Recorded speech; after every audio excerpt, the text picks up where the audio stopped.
much time. So my thing is like this, right? It's like when it comes to what's old and what's not, I'm not looking Wells Fargo, different things like that. When it comes to Caribbeans, they got the French and the Kingdom, to the United Kingdom to look at when it comes to that. But the thing is about it is not really about what is old and different things like that. It's about what was held back from the different things like that, from Tulsa, from different places like that. So it's more than just that. It's the fact that you want to prolong this whole situation. So 100 years from 1960, people want to say, well, that's 100 years ago. We don't care about that. But you still have not fixed the issue. And that's the problem. So, go ahead. I want to say something quick. Let me say something. Go ahead, man. Yeah. Tito, appreciate you, man. And Mojo, good to be here. And I'm just gonna say, there was that generation of 40 acres of the wheel, for real. My family are homesteaders, 8th generation Americans that immigrated here from Sweden. And when it comes down to just as far as advantages versus disadvantages, that might be an advantage that was given to predominantly white people, because black people weren't here early on when that offer was given, and there was definitely just some disproportionate allocations of where you couldn't, even if you had the money to buy a home in a home like an area that was predominantly white, you couldn't buy it because you were segregated. Those are definitely some things that are generationally have gone forward. But when it comes to reparations, the only thing I would say is that you can dig up my great-great-grandparents, and you can't dig mine up because I'm going to file an exemption because there's nothing in our history, and I have all the checks, receipts, pictures, all the way up to the 1600, and actually it's 1648. 1648 my family goes back to, and I have all of it. We never had slaves in my whole entire family's history. So I'm not giving you shit for reparations. That's a point that people gloss over is just how few people had slaves, and so the idea of crucifying all of America when that wasn't the practice for most people. Most people did not have slaves, but that doesn't seem to matter. People like Hakeem want everyone to be taxed. Except it don't matter because it's the government that's paying. So if you, the immigrants that came over. How does the government get their money? By the people. And how do you people? Can I finish? Let Hakeem finish, though. Hakeem, continue, please. No, that's because you said that. I just have a quick question for you, though, real quick, because I've been listening to Hakeem, and again, I'm pro reparations, but Tony, if I heard you correctly, you're saying it's not just the lineage, direct descendants of slavery. It's you mentioned the Wells Fargo thing, modern day redlining, right? It happened during the pandemic. So if you had the power, how would you allocate either funds or what? Again, how do you determine who of the black community around the whole country, from week-old baby to 90-year-old man or woman, is eligible? The same way they did the Indians. How the Indians, even to this day, a baby born, like I said, a newborn and stuff like that is allocated monthly checks and different things like that. Like I said, from people let the government, cool. Taxpayers don't want to pay it, cool.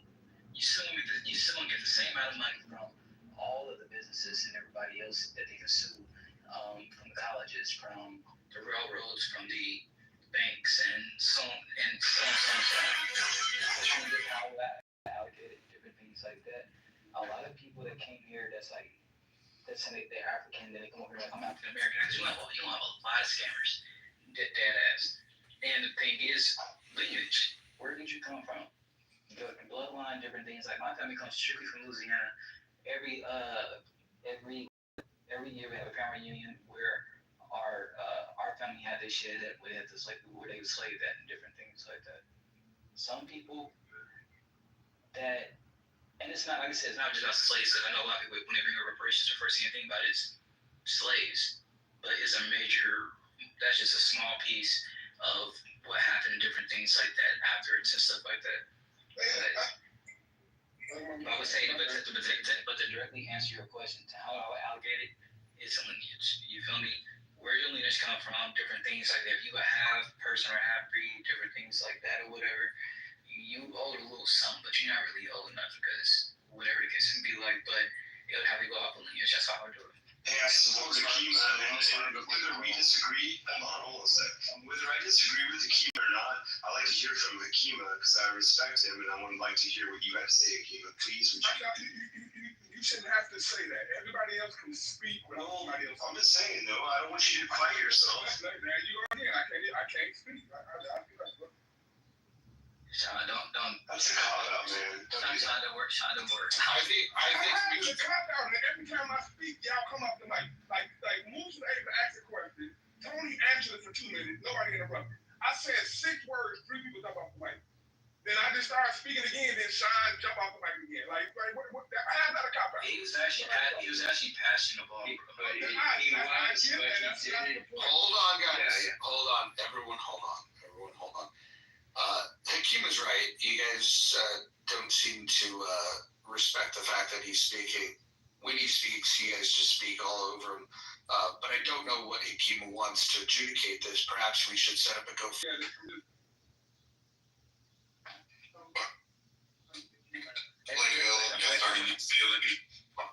So you mentioned like Native Americans and Indigenous, and you could have treaties. You can advocate for a treaty between Black America and the United States federal government. I would desperately convince you to look into how those treaties have been maintained. I would suggest you take a very deep dive in how the federal government and its interactions with Native American, particularly on reservations, how well life is there. As somebody who has, was kind of adopted into one of the tribes in New York, I actually live next to a reservation. I can tell you it's not peaches and cream. I can tell you that this idea that a majority of Black people have that Native Americans get reparations, they don't. They do not. They don't get a fucking dime. This idea that somehow that the government, they just get to go and have money funneled into their coffers and somehow they're rich. They don't. That doesn't exist. They generate most of the majority of their wealth off of casinos, tobacco, and gas products by selling them on reservations, basically making them able to do a tax rebate, whatever you want to call it. So they also do crops. I've heard on this ad when they go pro reparations, they'll attack the Native Americans and say this is great. And if you want that kind of relationship, go for it. But I promise you, you will be. Some have the benefits of what you said, the resorts and different things like that or whatever. And one of my friends named Matt, he actually gets a check from the tribe he's from. Whatever has happened, I didn't ask him long, all these questions and stuff like that. Just like he just brought it up because everyone thinks I'm Native American because the way I look at different things like that. And he would just give me the rundown like he gets $1,000 check every month, no matter what. He's been getting it ever since he was there. It doesn't come from the U.S. government. The U.S. government is not giving them $1,000. Hold on, Brad. Like, you cut me off to say that, and then I'm telling you how it really works. You interrupted me, and I'm sorry, I thought you would have done it. No, but that's fine. You don't have to argue. I'm just stating fact. That $1,000 that your friend's getting and all these other incidences and anecdotal stories that will pop up magically in the ether and Clubhouse because someone knows somebody somewhere. I'm telling you now, the U.S. government is not funneling fucking money in like that to be able to give everybody $1,000 a month. That's not happening. That's nowhere is that happening. They do get certain benefits, discounts on colleges, because that part was part of the agreement. And one of the conditions, Native Americans weren't even recognized as American until 1928 after they won their case, after the 14th Amendment was adopted. Because guess what? The 14th Amendment didn't apply to them. They weren't considered citizens of the United States. So this idea that people want to target this group seems really weird and wonky to me. And not that I'm giving them a lot of grace either, because a lot of their bullshit kind of goes through is that there was some mystical spiritual connection with the prairie dresses and the buffalo. But that shit, throwing all that fucking American shit aside, most of the people do not know how Native Americans, and there is a famous guy, and his name is escaping me. He went to Congress, he testified in before committees, he went around, and he was a Native American, and he told the U.S. government, hey, your Bureau of Indian Affairs, your bureaus that work with us in the treaties, they suck. And I encourage you to actually listen to him about what actually goes on there, how they've gone through periods of starvation. This COVID, Ireland was finally able to pay a debt back to the Cherokee and other tribes, because when they were going through their potato famine and their indentured forced servitude and all their bullshit, Native Americans sent money over. Irish people sent $20 million back to them during COVID because the U.S. government, they didn't send them fucking funds. So I encourage you to stop using Native Americans, because they will come on this app and tell you you are not what they're. You just don't know what you're. Shit like that, right? One, I understand a person like you had to be persuaded. So I don't know what is the situation in a regular business on actually saying who are you to say who gets it and who's not.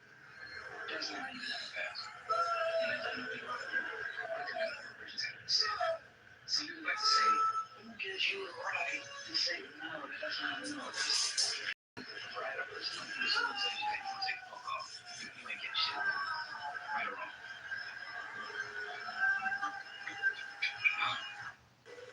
You went out. You on something. I just 3.4. You said what? No one can tell me to do anything I don't want to anymore. Yeah, exactly. I just So, exactly. So the thing is, you know what I'm saying? If you want reparations to pass, you gotta be putting your side to understand the reason why. And I understand that. I probably think that you, because you is strong, different things like that. You have your point made up, and I respect it. It's all. And I know, I'm not really 100, 200 years ago, we're not saying all that. We're saying, even let's say someone said, fuck reparations after slavery. If black people are grandmas, you feel me? Not my ancestors, grandmas have the right to actually go out and actually build generational wealth, like your family did, have the option to build generational wealth. I'm not saying you have generational wealth, have the option to build it with no red tape or anything. You can't hurt generational wealth. We would not be having this conversation right now. Everybody, if anybody else did, you sound stupid because one, but I sound stupid, but because everything wasn't paid, but your family had the option to do it. So that, and that's my whole point about it. If you're being stopped from doing something because your skin tone, different things like that, only thing I'm asking for a person like you is to have a heart to understand it. You don't have to agree with it, but understand why people of the lineage will say can, like, we want some type of repayment of the things that was owed that was never paid.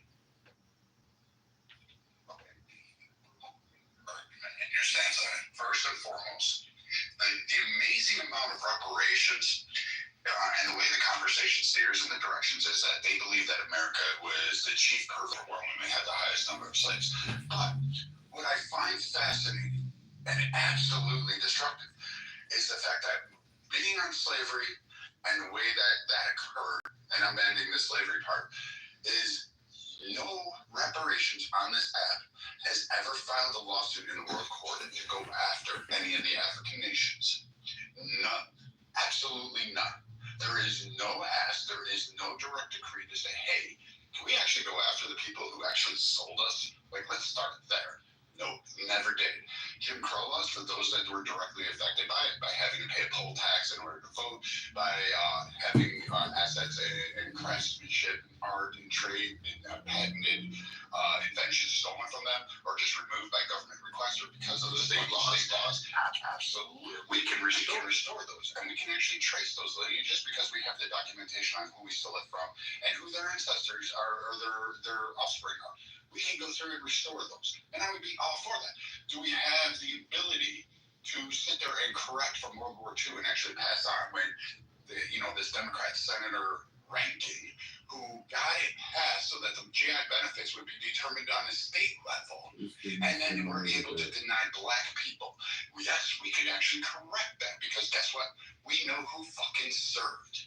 And we can directly pay those families the compensation that was owed, plus interest if you want to, and plus a penalty for just being fucking a shitty government at that time. I'm okay with that. We can pay those individuals or those families on a need. We can return artwork. We can actually ask companies, say, hey, technically you never paid this family for a patent. You do need to compensate them for this. They do need to get registered and have that sales. That's an addressing of a grievance and a wrong that has occurred under our judicial system. But the blanket idea that black people should just receive a check based on no characteristic other than a point in history and time when a government was shitty to them, and then it's based on their skin color, is absolutely false. Many people who are black today actually, we have one very prominent one who was screaming reparations, and the black cause is that, white people were the greatest oppressor. She actually, her family came on the fucking Mayflower and landed on Plymouth Rock. So that's a little hard for a lot of people to swallow. The other factor is the whole, you complain when people interrupt you. I didn't land yet. And you keep going further and further down this hole, and you start looking at it. You can cite the Homestead Act, you can cite redlining. But what black people do when they talk about reparations is they leave off massive other demographics, such as fucking women, half of the nation. You don't account for the Irish, you don't account for the Jewish, you don't account for the Italians, you don't account for the Polish, you don't account for any of the Asians. We literally had an anti-Asian, anti-China immigration policy, and we made fucking Jim Crow for Asians, and you never hear Asian people speak about it.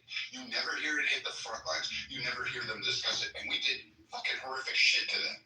We did it to a whole bunch of groups. But black people actually make the misnomer of thinking that they can just go, I'm black, I deserve a check for no other reason, and actually cannot apply any context other than we were slaves and we were forced through Jim Crow. That's the only argument you had, and it's not enough. I want to say one thing, bro. I want to say one thing. Just to clear some of it for Brad, to talk about go after African countries.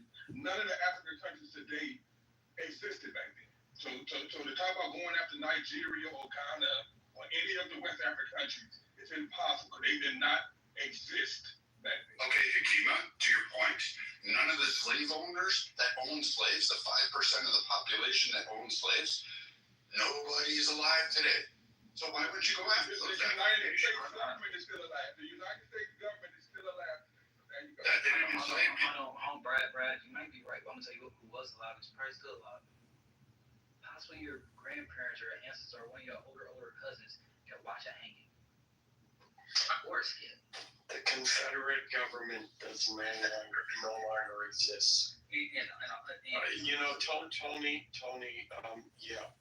You made some very good arguments, and I understand it. And it's the problem is it's based on some hypotheticals. If we had been given what we should have been owed money, and I get that, that's not a bad argument. However, I like to do math. So if we look at the civil rights and war on poverty programs that began in the 1960s, the general number is $20 trillion was spent on it. Now, ignoring the fact that when those were signed into law, that I think it was Lyndon Johnson was surrounded white poor women. So if we take that and say, okay, only 13% of the only 13% of that went to black people because black people are 13% of the population. That's still $2.6 trillion. Jewish people got $30 billion after World War II. That was their reparations.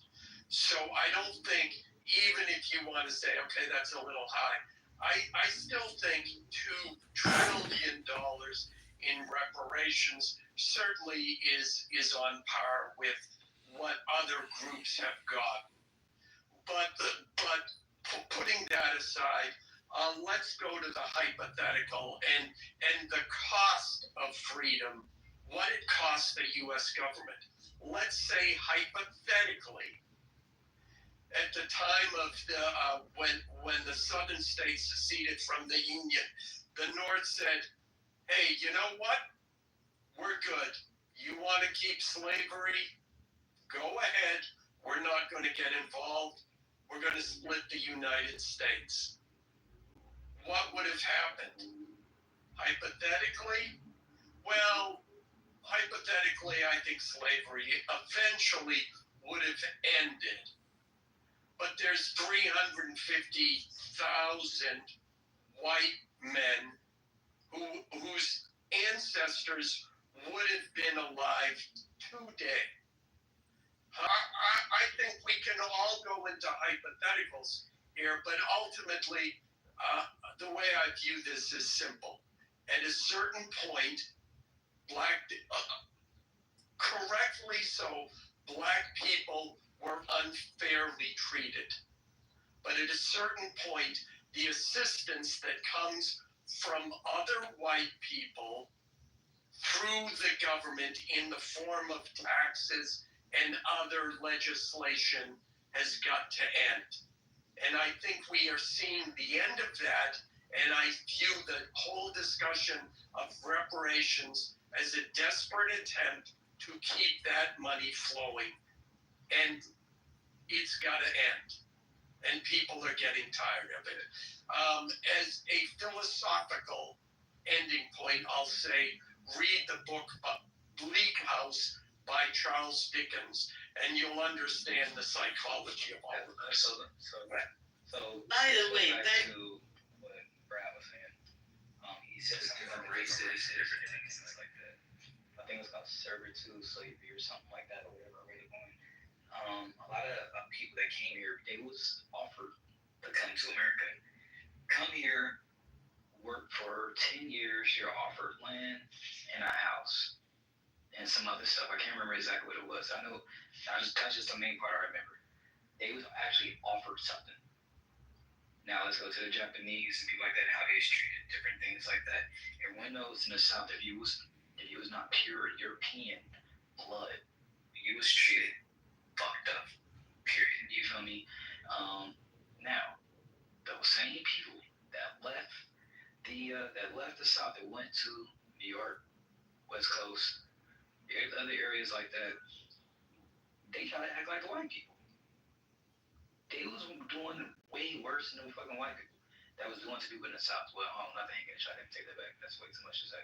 But in the West Coast and different things, like there was no free spot for black people to live and actually grow something. Period. You went to the West Coast, you was getting kicked out of neighborhoods by Asian people, Hispanic people, Armenians, and different shit like that. Don't know if y'all know that. It's still like that to this day.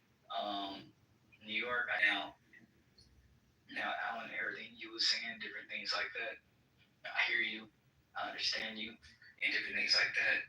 I just don't 100% agree with saying nothing is old and different things like that. And y'all cannot sit here and say, oh, our grandparents didn't do nothing, or I didn't do nothing. Cool, you didn't. But guarantee any of your cousins to see anybody that's between 80 to 100 years old, not 100%. They watch hanging. They watched something that was totally fucking against humane and said nothing about it. Only a few people that was older came out and spoke on it and said, at that point in time, it was a different way of thinking. I changed how I thought. Who said that? The owner of the Cowboys. We're not going to sit here and look at all these photos of hangings and skinnings and a picnic, pick a nigga, and different things like that. But also lets me know that you have no heart. You know, so that's it. We didn't say it. Can I get it in this instance? I'll be quick. The fact that we didn't say anything, you have no idea what people said. You have no idea what people did or did not do, how they voted, and I'm sorry, Tony, that's a weak argument. I said it was Americans. I'm just gonna oppose slavery, period, and oppose treatment. I'm going to speak on this. So the indentured servitude, it's glossed. It was mostly glossed by British historians. Fuck the English, because those guys, I literally wish I could piss in the Queen's fucking skull every day of my life. But you think that it was indentured servitude and they were promised you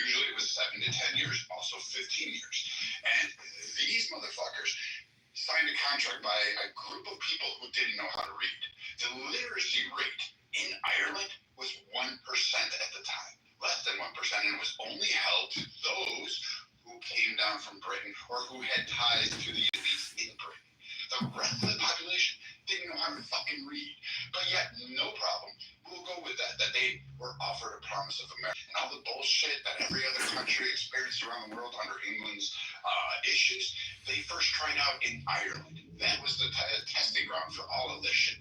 So those Irish people were gathered up. Children were taken to the tune of 500,000 at a time, put on these things called coffin ships, and these little boxes that they were allowed to stand in, which were no bigger than, guess what, a fucking coffin. And then they had to sail the months-long voyage across the North Atlantic, which is fucking precarious in its own right, and go and land in a shore and be fucking treated there. They didn't have such deep Irish roots or Irish DNA throughout the Caribbean because guess what? They had to work in the sun and the sugarcane fields as well. Or they were sent to Australia, or they were sent to the continent of Africa to work under the British Empire. This is why Irish people and Irish DNA is so proliferated around the world, is because they were literally kidnapped and sent around the world. And as far as like the potato famine that people want to bring up, they had a blight of potatoes, but it wasn't the food source that was primarily the cause of it. What was the issue of it was that Britain, when there was plenty of food in Native Americans in the United States, Middle Easterns, King of Spain, and they tried to send food stores to Ireland to save starving people as inbred cyst of fucking humanity, the English. So those fucking cockwaffles were nothing more than just a parody. I don't really care if you dropped a nuke and fucking on Princess Diana's grave, I would do a Irish jig.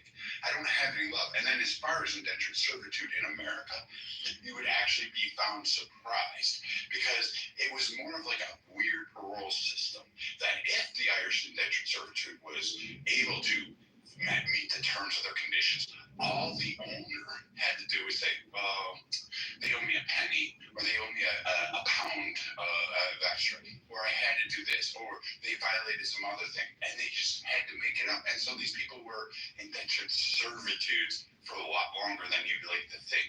And usually they were released when they were well past the age where they could keep up with the younger ones. So yes, black slaves were treated, but so were white people. And I suggest you read a little bit more about what was called white cargo back then and actually understand it. And then you can fast forward to where we have slavery that has existed in history. And you don't hear me crying about it. And as far as redlining goes, that people bring up all the time, again, you forget that women were redlined, Jewish people, Black, Hispanic, Irish, all of these people were redlined. We have a whole demographic of it. We literally have this whole system in place where people are like, nah, we're going to redline whole groups. And banks can do that shit. But the only time that you hear about it is, again, when a black person says, we were redlined. But no other groups are sitting there going, yeah, we were redlined too, but somehow we beat that shit. We just decided to build another town. You realize. Yeah, so again, I didn't cut you off with your rant, so you can. I thought you was almost done, my bad. And when we go to Jim Crow era, I would say anybody directly affected, we owe reparations to. What you are asking for is evidence of, and nothing to actually present. Somebody's going to say, hey, here you go, this happened. There's a lot of shit that happened in the world. And a lot of you have this whole notion that we can't go over to Africa and sue them. We can't sue this because they weren't nations back then. Well, you know what? The U.S. government wasn't the same then either. I mean, we did have a civil war. You don't have the Confederacy to sue. You never sued any of the major holding offices over this. And now all of a sudden you want to do it as a whole by people who were never slaves, which the federal government already deemed in the recent decision in Tulsa, where just because you were black and you were living in the United States does not mean you're entitled to any kind of compensation because of what happened in the past, unless you were directly impacted. And this needs to be a narrative that is stuck in people's heads. You're not going to get free money. You're not going to find a way to get rich. And you're not going to be able to hustle that way. The best thing I can tell you is go get education, which 22 states offer free college. You can get it a plethora of other ways. There's a ton of grant scholarships. particularly if you're a woman, gay, fucking left-handed, black, Hispanic, Asian, you can get all of that shit. Non-binary Latino. 3 generations. It's a complete lie, Brad. It's a complete lie. Just like how black people didn't know how to read back then, yet the average black person had a full practical understanding of the Bible. I just don't understand why people are going to continue to perpetuate this lie. And to be very honest with you, a lot of Black America better be careful when it comes to the question of reparations and those who what. Yeah, Brad, to go back to you realize that you are being Wait, hold on. Before you go, Tony, I want you to make sure. Is anybody that has not had a chance to speak at all want to jump in here? I would appreciate it, yeah. Go for it. Yeah, so I'll just say, I guess one thing I always bring up in these conversations is what about the British royal family? I mean, it wasn't this United States government that legalized slavery or set it up. You know, it was the British royal family. They're still around. No one says, let's sue the British royal family and various other noble houses. I mean, lots of British people's retirements, people in Scotland and Ireland and all throughout the British Empire, their retirement was based on shares in slaves in the colonies and revenues derived from that. Those estates are still intact. There is actual continuity of government there, and for any nobles that are still around, I mean, they didn't make new nobles after the 1700s, so we're not very many. So you're going to see a lot of these estates, you can trace it right back to the proceeds of slavery. No one really talks about that. I mean, it's not the colony's fault that there was slavery in the colonies. It's not the U.S. government's fault. And in fact, the U.S. government had to solve that problem and figure out what to do about it. And I don't think, what are we looking at here, 70 or 80 years? I don't think 80 years is such an unreasonable timetable on which to resolve that. Let's say 90 years. I don't think 90 years is so unreasonable.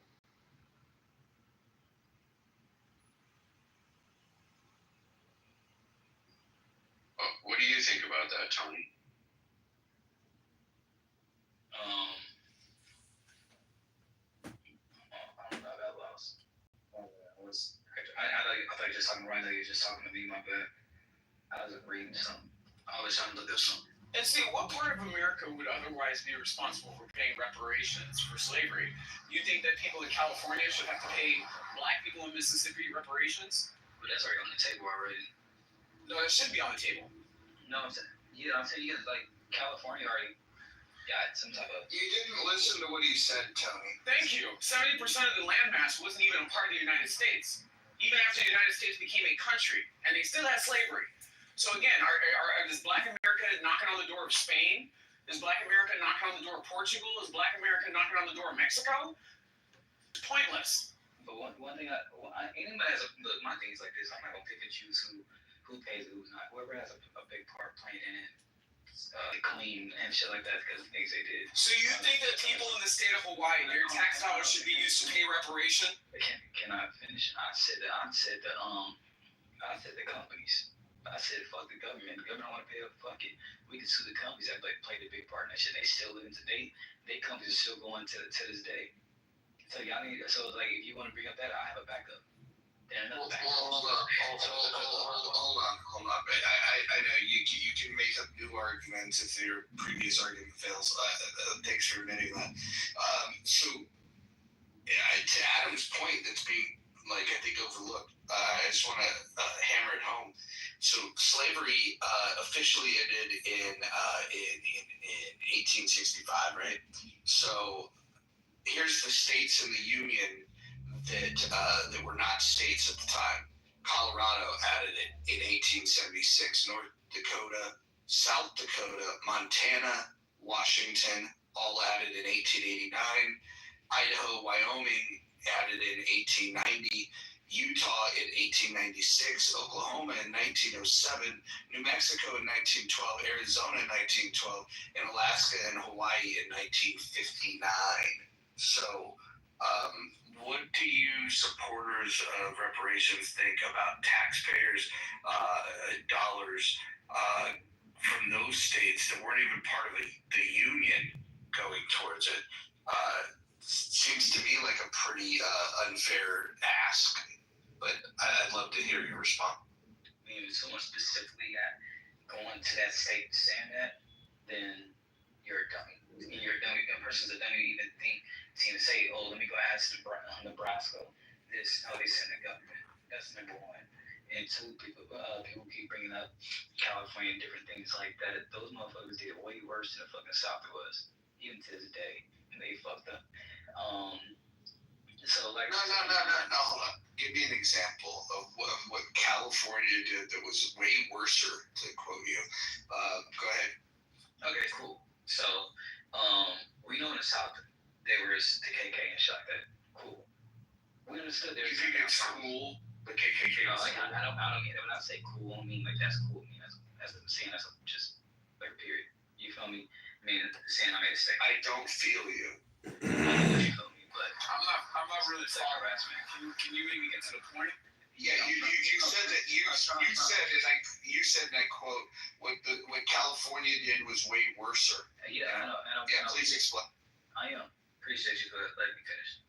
And so what happened was in the South or whatever, we had sundown towns, you had a KK, but black people were still able to build something like Atlanta, different cities in Houston, different things like that.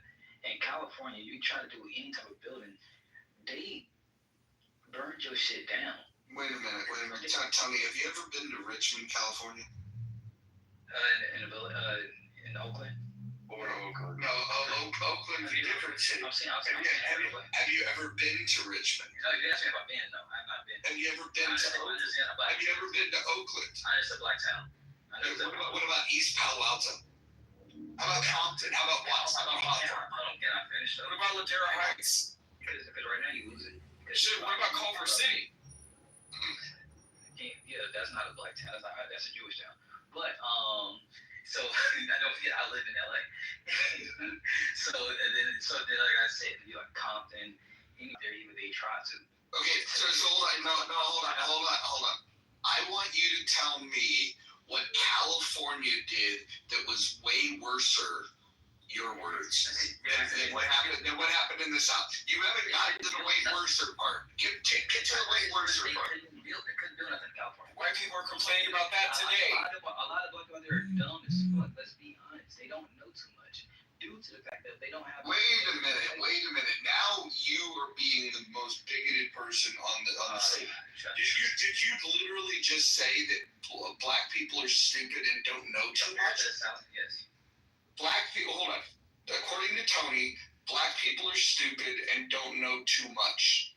It's very funny to me how he wants to say that, California was so oppressive towards people of color, and he still can't point to me what color those people were, where they lived, and what specifically happened to them. You're making bits and pieces of sound bites and talking points, and you're not really making an actual point or an argument. I mean, to you, you're not that bright, but I can just land. And that's not going to work either. But you're not. I'm just letting you know you're not going to get very far doing that. Okay, and I'm okay. Because if you didn't copy what I said, I'm just going to. I said what I said. You can copy and that's okay. You can use big words to try to make it sound to say nothing, but anybody that understands what I said and actually did their research. Tony, the reason you're getting pushback here is because what you said didn't make any sense, and we're giving you an opportunity to try to make some. I mean, every time I explain, I get mid cut off. No, you said. It seems like Mr. wants to say something, and I guess I would say, Tony, like you didn't really answer the question of what California did. You said black people couldn't build anything, but you didn't say what California did that led to that. So next to where Dodger Stadium was built, a lot of that subdivision was cleared out. Are you talking about Echo Park? Yes, and then so it was supposed to be dedicated towards affordable housing, and it was repurposed as otherwise. So they put together a task force to investigate potential claims that any people who occupied that region or any of their descendants may have today. And none of that had anything to do with black people. I didn't say anything about that. You did. Sorry. Tony, you're in Hollywood. Are you gay? That's West Hollywood. I'm in Hollywood. That's a big difference. But are you gay? You got East Hollywood, you got West Coast, you got the West Hollywood. That's where the gay. I am not gay. Okay. You know about West Hollywood, are you gay? Is that you gonna hang out one little rainbow clubs over there? No, when I went to Hollywood, I would hang out specifically at the Troubadour. That was my hangout. Well, I see them fine and that's it. Have you ever been to the Troubadour? The what? The Troubadour. Probably have not, no. You've never heard of the Troubadour, and you live in Hollywood. Yeah, I've been living here since 2018, so I probably have not heard of it. Jesus Christ. Have you ever heard of the Seventh Veil? No. So you don't know anything about Hollywood. What do you do? Just sit in your house and play video games? No, I just get invited to places. I just go look at the address and I show up. This is weird. How is it that somebody that lived in Northern California knows more about your fucking town than you? Because I'm from Texas and you're from California. How long have you been in Hollywood? Since 2018.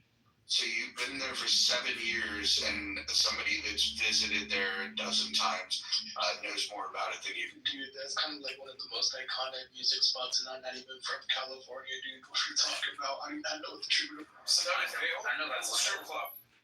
No, we're talking about the Troubadour. He was mentioning. Oh, okay. You also mentioned Seventh Veil, and I know that's No, that's iconic for a different reason. Yeah, Seventh Veil is one of the grimier strip clubs of all time. The only time I've ever been in the Troubadour, I wasn't looking what was on the walls. I was looking what was 6 inches in front of me. That's fair.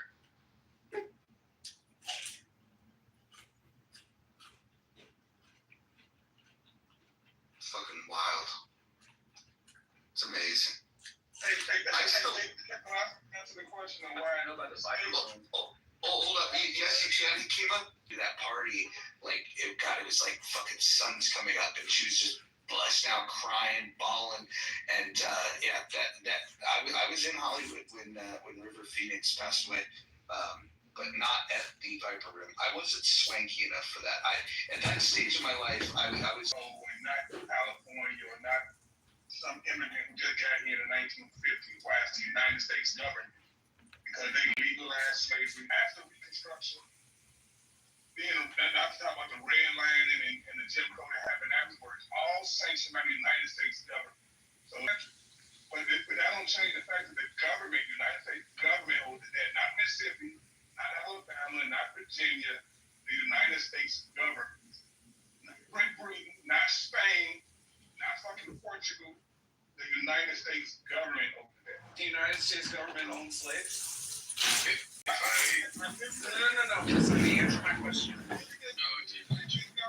so allowing something and being the direct causation of carrying out a traumatic practice are two entirely different things. I don't think the government's responsible for that. Now, if you want to go after those individual slave owners, then I can definitely understand your case. But to go after the federal government for simply allowing something and not owning or engaging in that practice themselves, I feel like that's just inconsistent. You're not really holding the problem accountable. Did you miss the part where I say they suppress slavery votes on slavery? Wait, hold on. Listen, I'm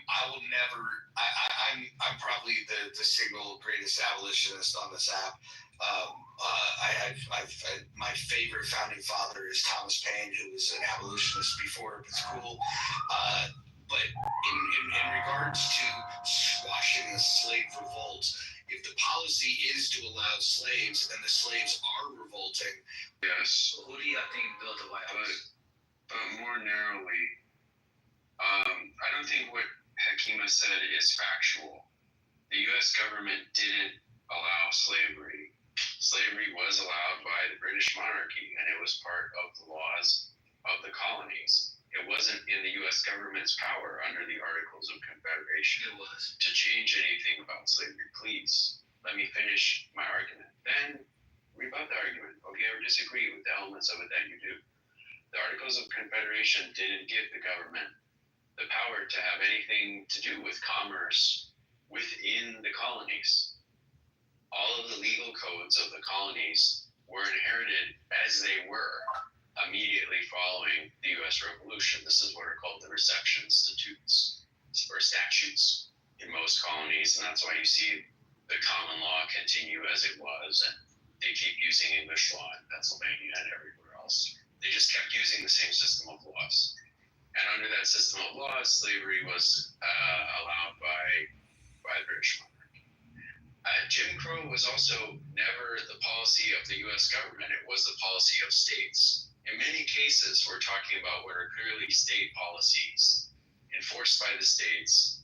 The U.S. government was not much involved either in, it didn't write those policies, but also was not involved in enforcing those policies outside of maybe large revolts. For the most part, catching slaves, returning them, everything else, that would be handled by state forces, and it was. So I think there is a kind of category here. Yeah, I want to respond to something Tony said. By the way, I don't think Tony understands the 3/5 clause. In fact, the people that were opposing slavery did not want slaves to be counted in the census. It was those that wanted the slaves to be counted as a full person. They wanted that in the census so they could then retain them as slaves. So make no mistake about this, Tony.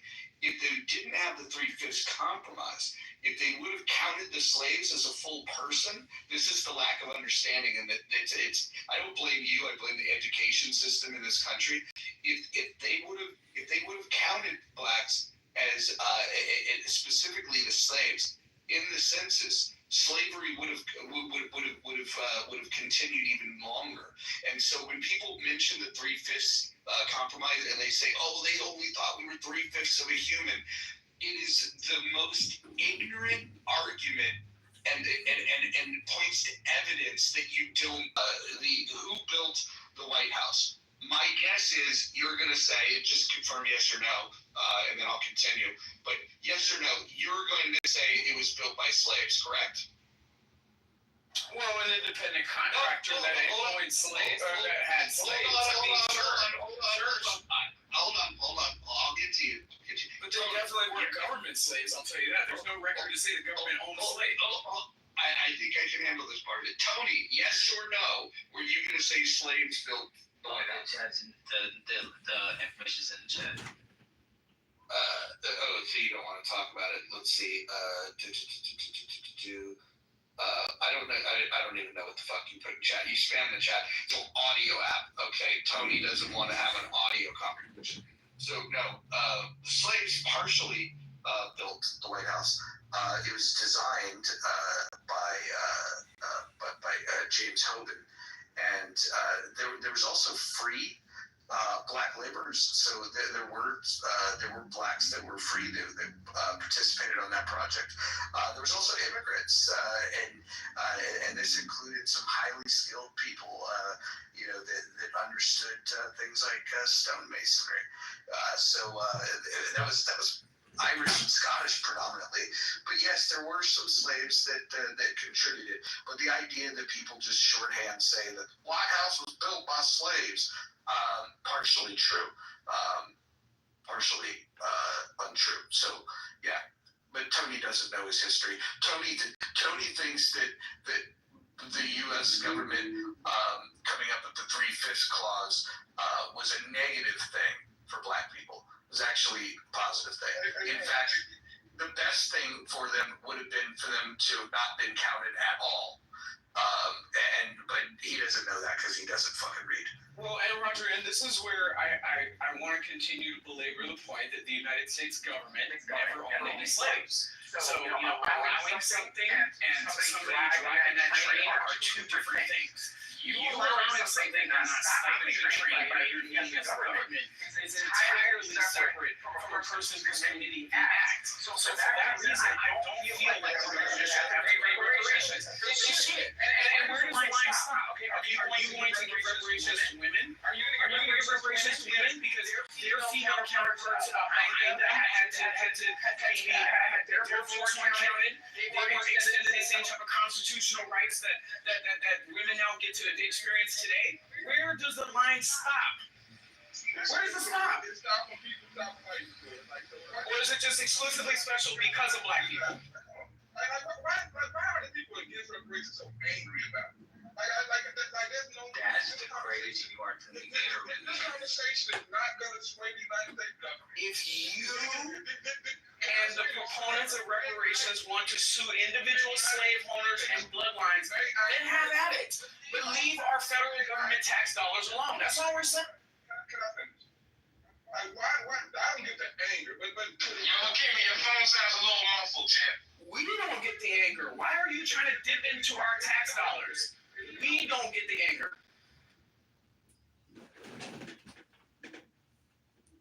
Tony, what do you think about the national debt? If we pay out, and Hakima, if we pay out reparations to African descendants of slaves here in America, what do you think about the federal debt? How much should we increase the federal debt by? 2 trillion, 5 trillion, 10 trillion? $1 trillion, which is 46 or 47 times the global GDP. So I was asking Hakima and Tony, how many trillions would make your claim, satisfied? Thank you. I'm gonna try to answer. The debt is a joke. People are complaining about the debt for $1 trillion now is 37 trillion.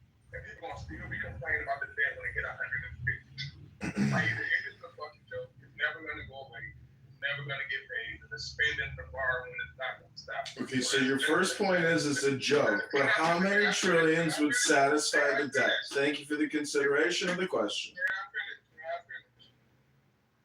But back to what they was a major role, but they definitely stopped. The war 1812, they definitely came and burnt down the fucking White House. And that's what Tony talked about when the slaves rebuilt it. But how are you blaming the fucking British when you whoop their ass in something pack to now go back and say the British or Spanish or Portugal or everybody but the United States government owes the debt? It's just crazy. For him to say that, like, what I said was the truth, that the government didn't suppress slavery votes, they totally did. They definitely had federal laws that allowed slavery. So that, like, the federal government has sat back and allowed it. So, but they're not responsible. That's ridiculous. This wouldn't be a country if the federal government don't have any responsibility. Like, what is their Okay, role? do you think 17 trillion would be a good number? 17 trillion? Chill, man. I want to real good conversation. I'm just asking how many trillions. No one's giving me the answer but Tony. I don't want to argue. I don't want to argue either, but Tony put 17 trillion in the chat. Hakima, do you agree with 17 trillion? John's been trying to derail with the stupid debt thing. Yeah, nah, it doesn't make any sense, man. But Hakima, man, like, if we're gonna be honest, right? I'm surprised that you're surprised that people have a visceral reaction to the idea of reparations. I think reparations are reprehensible, and I think that I would be embarrassed if I supported reparations. I would feel like less than myself. Like, I'm not talking about slavery was. It's horrible. It's horrific. It's all of those things. But 17 trillion is not that much, Anthony. Jeez, it's only 17 trillion. I pray that I don't get a green bean, John, because I will see your ass later, bro. Listen. Don't get angry. It's just 17 trillion. Anthony, hold on. We're not doing interruptions today. The one thing that separates this room from the rest of the fucking rooms on Clubhouse. No interruption. Except when I'm speaking. I'd like to jump in after Anthony when you're I would like, I'm almost landed, y'all. I'm almost landed. So, Hakeem, like, there was a legal framework in this country. All right? It was legal. The government doesn't owe anybody shit. The citizens of this country inherited slavery. They made a decision to keep it legal. They paid for it in blood with the Civil War. This idea that people are owed anything, it's despicable. Thank you for listening. I mean, I guess you would take that viewpoint, all things considered. But to say that it's begging, I mean, like that's anti-capitalism. This is debt, and capitalism, this system is built on debt. So basically saying that since you guys didn't pay the debt right away, it goes away. Let's set that precedent where we just let debt go the fuck away just because somebody refused, the person in power refused to pay it. Because they had to pay that shit in 1865, we wouldn't have this conversation. Maybe the slaves would have blew the money, and shit would have been over with, and we would have been probably worse off or whatever. But they should have fucking paid it. And just for the simple fact they did not fucking pay it, now that people are asking what people have been asking, like Brian said earlier, all of a sudden you ask for reparations. It's not all of a fucking sudden. People been asking for this shit for over 100 years. And I don't know why. There you go. Hang on, CEO. So I just wanted to keep it brief. Were you done? No, I wasn't done. Okay, go ahead, Nick. Go ahead. You go ahead. Well, I just asked you if you were done. That was my mistake. I did it by mistake, Hakima. It was a mistake on my end. No, I saw a move from I go, whatever. Y'all weird stuff. Y'all go. I was going to say briefly, so Mojo, you were giving Jason flowers earlier for dropping facts about, really, the federal government never had any involvement with the oppression of black people in this country. So, just a couple of highlighting points. Obviously, the voting rights for black people came much later. Early segregation within the federal government, separating black employees from white employees, and of course, federal housing policies from the 1930s, very infamously known as redlining, all from the federal government. Go ahead, Sid. Yeah, I mean, so I think it's worth mentioning that if you add up the it depends and the support, it's actually 56% right now. So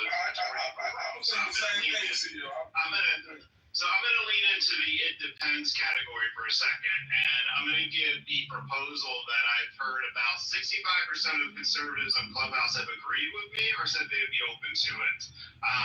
I've never heard Brad or Roger's response to it, though, so I'm gonna give it. It goes like this. Jim Crow segregation was federally, legally mandated segregation that shouldn't have happened. There are African Americans still alive today that experienced it. So only that group, which would be people who are 61 years old or older, should receive reparations. That reparations can be based off of the same number that was given to white slave owners for reparations in the 1860s, which was like $370, adjusted for Dow Jones increases over the last 100-something years. So it come out to about $150,000. The total cost of this would be about $450 million one time. So what is your thought on that? And again, it's only for people who are alive during Jim Crow segregation, which was sanctioned by the federal government. I think if you were alive and you who is complaining about the grievance, if you were not impacted directly, I would not give you a penny. And if the people that you're asking to pay are no longer alive, like if the victim and the perpetrator of a crime are both gone, then what we do is we say, wow, that was a tragedy. But if the victim's alive and the perpetrator is alive, I don't see why we wouldn't want to seek justice. Hey, Roger, quick question, Roger. Hey, do you think they should have paid it right away, like they probably did? Do you think they should have paid it? I think, I'll tell you this, from a practical standpoint, it would have been far fucking cheaper when there was a lot less people to pay, and when it would have just been better. Because think about it this way: once upon a time, 40 acres and a mule, there was 40 acres that you could have gave to each of these folks. There was enough mules to go around. I mean, the 40 acres and a mule thing can't be paid out because we don't have 40 million mules on planet Earth.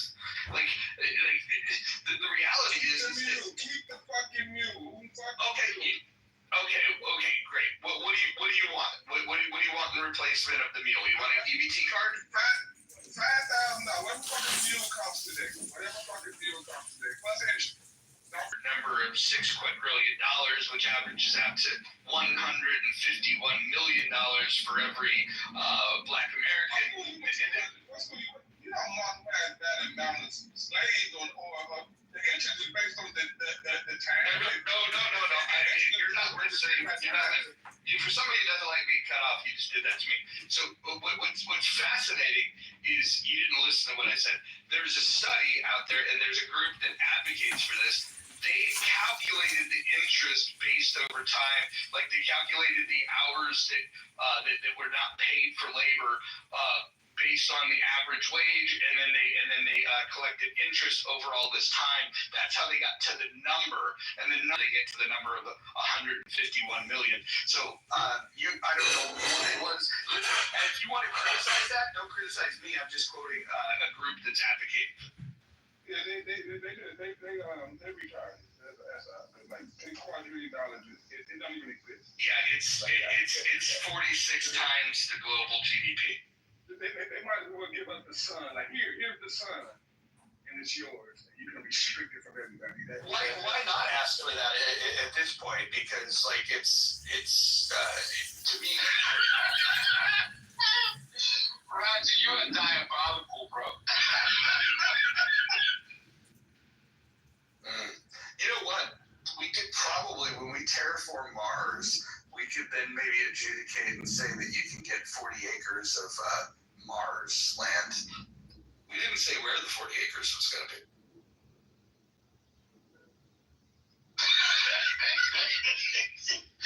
He said, why not ask for the sun?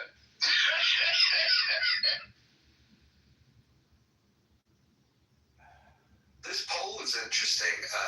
23% support, 44% do not support, 35% are in that it depends, which means that if the people that support reparations were to convert a plan for those that say it depends, get some sort of compromise, you could get to 58% is what this is telling me. So maybe the most important people in this room are those that with the purple that say it depends. So Don and Dr. Adams, maybe some people in the chat, what does it depend on? Don?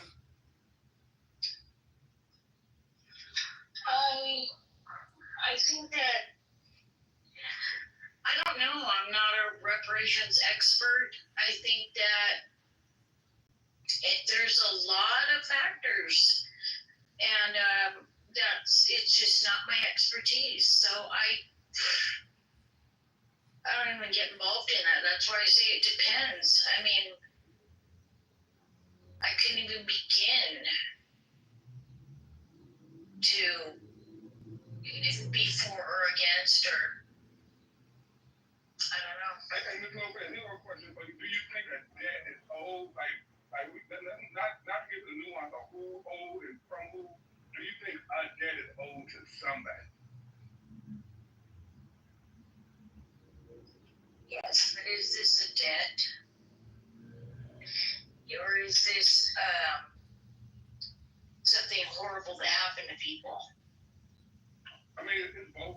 I would say it's both. I mean, something horrible happened, and it's a debt, a repairing of a nation. She just said a bar though. I like that. Wait, I wasn't saying so. Wait, hold on. What do you mean? She just said a bardo. Oh, you don't understand. Roger, that's street vernacular. You know, when somebody says something that's kind of like poetic in a way, and the reaction is she said a bar. I think Roger know that part. I think he didn't. I missed it also. I think that's. But no, I agree to what Roger said a second ago, talking about on the people that depends and stuff like that. A lot of people in America are on that in the middle. But the thing is, when people bring up reparations and stuff like that, people want to attack everybody and say you don't have to say so. And if you're at the pen, they're gonna say fuck you. You gotta convince people. Like people gotta convince others if you want something done. Nothing's gonna always depend on just what you feel. Brought to America. I have to do my research. I'm not going to be like this. I'm just Yes. I do my research. research. I do my research. Tony, what does your research say about the amount of slaves that were taken to Brazil? Again, I have to do my research on the exact number. Yeah. I mean, I've always found it fascinating that Brazil, there's 10x the amount of slaves taken to Brazil or into the U.S. And for some reason, and I've never ever, and I mean never ever, heard anyone on Clubhouse talk about the reparations that are owed to people in Brazil. I've never heard this. I know you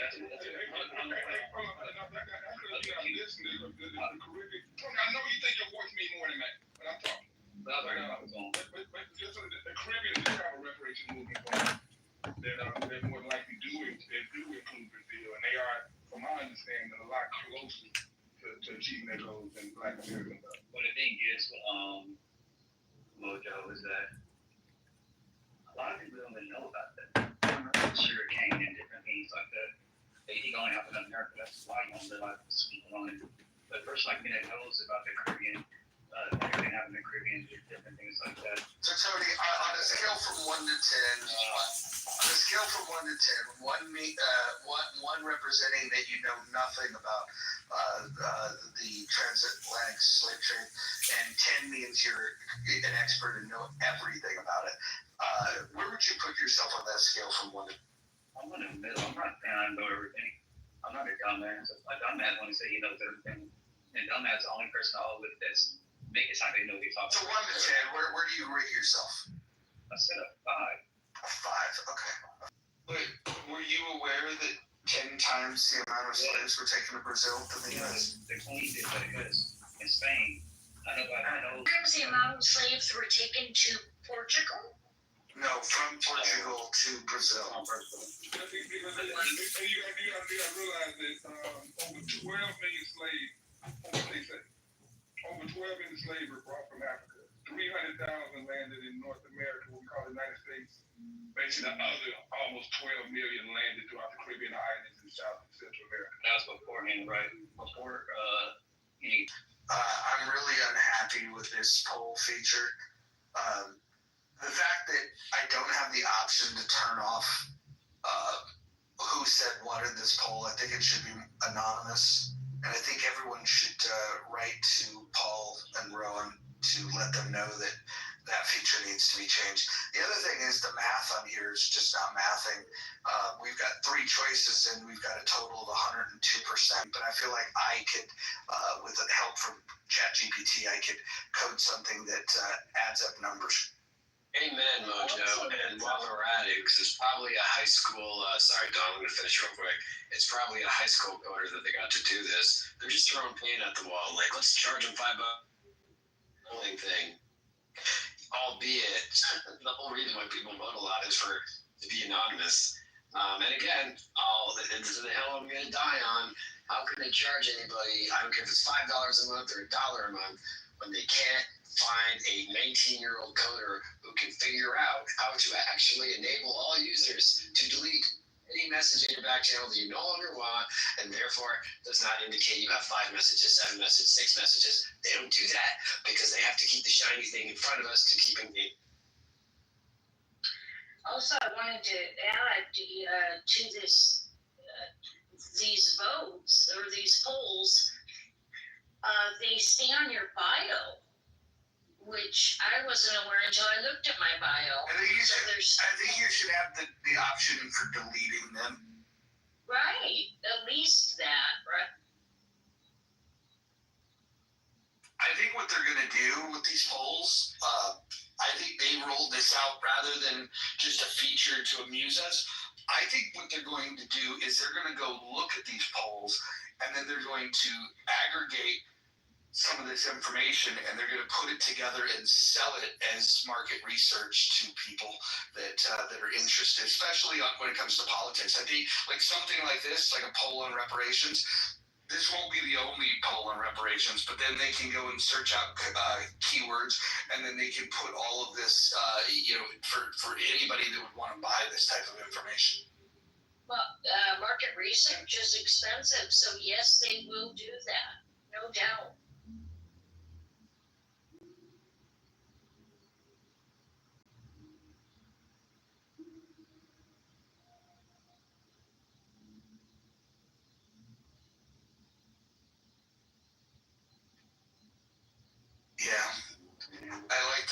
two different polls on my profile that you can see where I've asked about the attractiveness of Monica. She fared very well in both of those polls, by the way.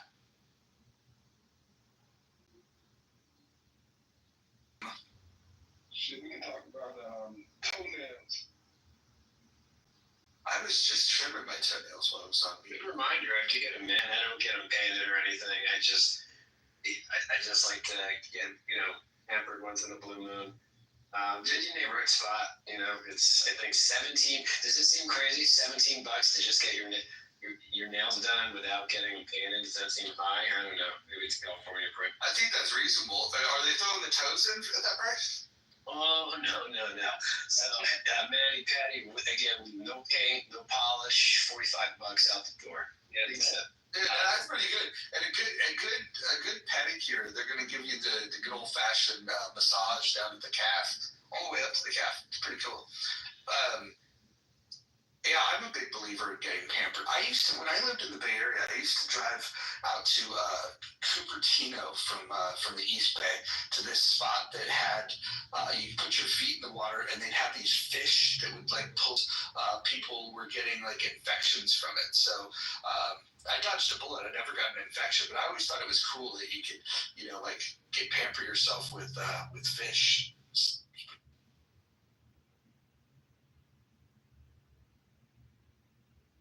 How did it feel? Tickled a little bit, but not much. Because your feet were like soaking in water, and it just looks weird. But it's the experience. I'm gonna guess Anthony's never had a pedicure.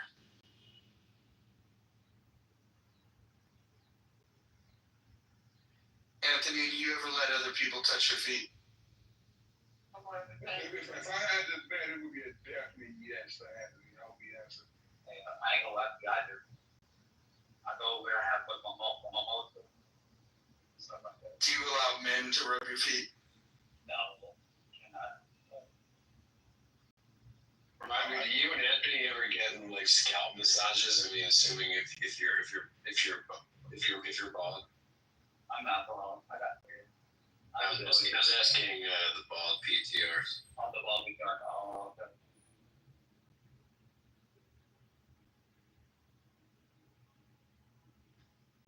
I went to a barber that wanted to charge extra for a buzz cut, and I just thought, like, why? That's the easiest thing to do. Shave my head.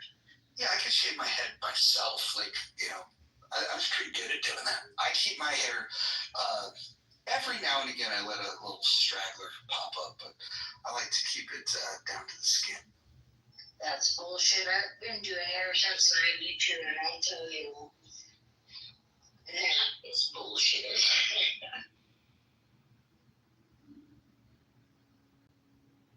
Hey, Ron, so you're bald in real life? Yeah. I've got a little bit of a problem with the hairline on the top. It's funny. I've got like the hair up front, but I'm developing this like center of the head baldness thing, and it's not bald. It's just thin, and so sometimes I'll grow it out and then just wear hats. But like I just don't like the hairline. Like typically I take it all down. In the wintertime, I might go with like a mid skid fade, and let some hair persist on the top just because it keeps you a little warmer. Yeah, I wore a bald head all through the '90s when I was a teen. I wore a bald head, but now I got dreads. I might be going back bald again. My dreads so long that they pulling on my dreads or extending my scalp out, so I might just cut it all off. And I can't imagine having a fucking haircut going to the barbershop every week. So it's either dreads or bald. A haircut that took precision is the flat top. I remember doing those. Oh, those take off. I wish I had some hair, more hair on the top. I would do a mullet. I think soccer players have brought mullets back, and they look very stylish if done correctly.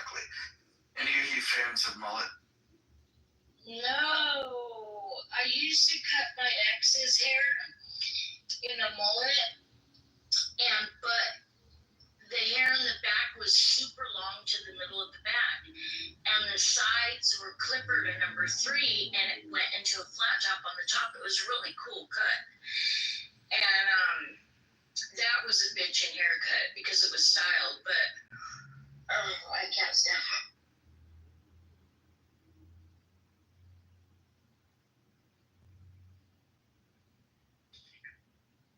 The haircut you just described is the haircut of choice for about 75% of the roster of pro wrestling in the mid 80s for Jim Crockett Promotions. That was kind of in the mid-south area. Like that was a very popular style. Like super long in the back, shaved on the sides, and then styled on the top. Yep.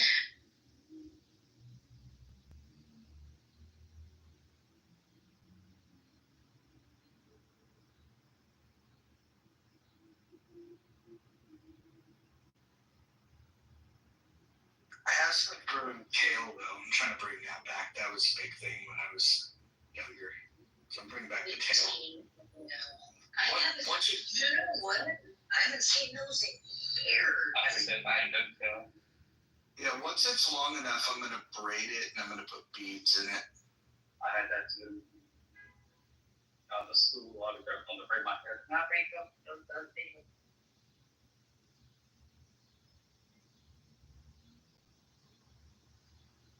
Votes, but it's been a slow day on Clubhouse, so I don't know if we're gonna get to 100 votes here. Those of you in the chat that are not voting, shame on you. Yeah, I think everyone in the chat should vote. And let's see where you're at on that.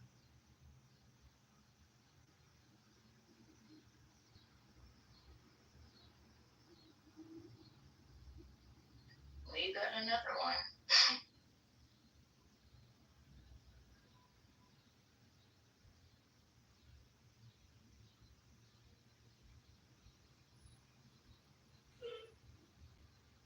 I was surprised to see that the U.S. has paid reparations. I put it in the chat, put the paragraphs in the chat, to different cities for wrongdoings, or like the Tuskegee Airmen, things like that. The crimes, but I don't know how this is gonna go. I have no idea. The legalities and the amounts and everything. No idea. I mean, it seems like something that is on the face of it, it's just completely illegitimate, the idea of reparations for slavery. And what it really indicates is like some sentiment against what the law or the government are really supposed to be about. Like they're not about doing good, okay, or being fair in the most generic sense. There is space for other people in society to do that.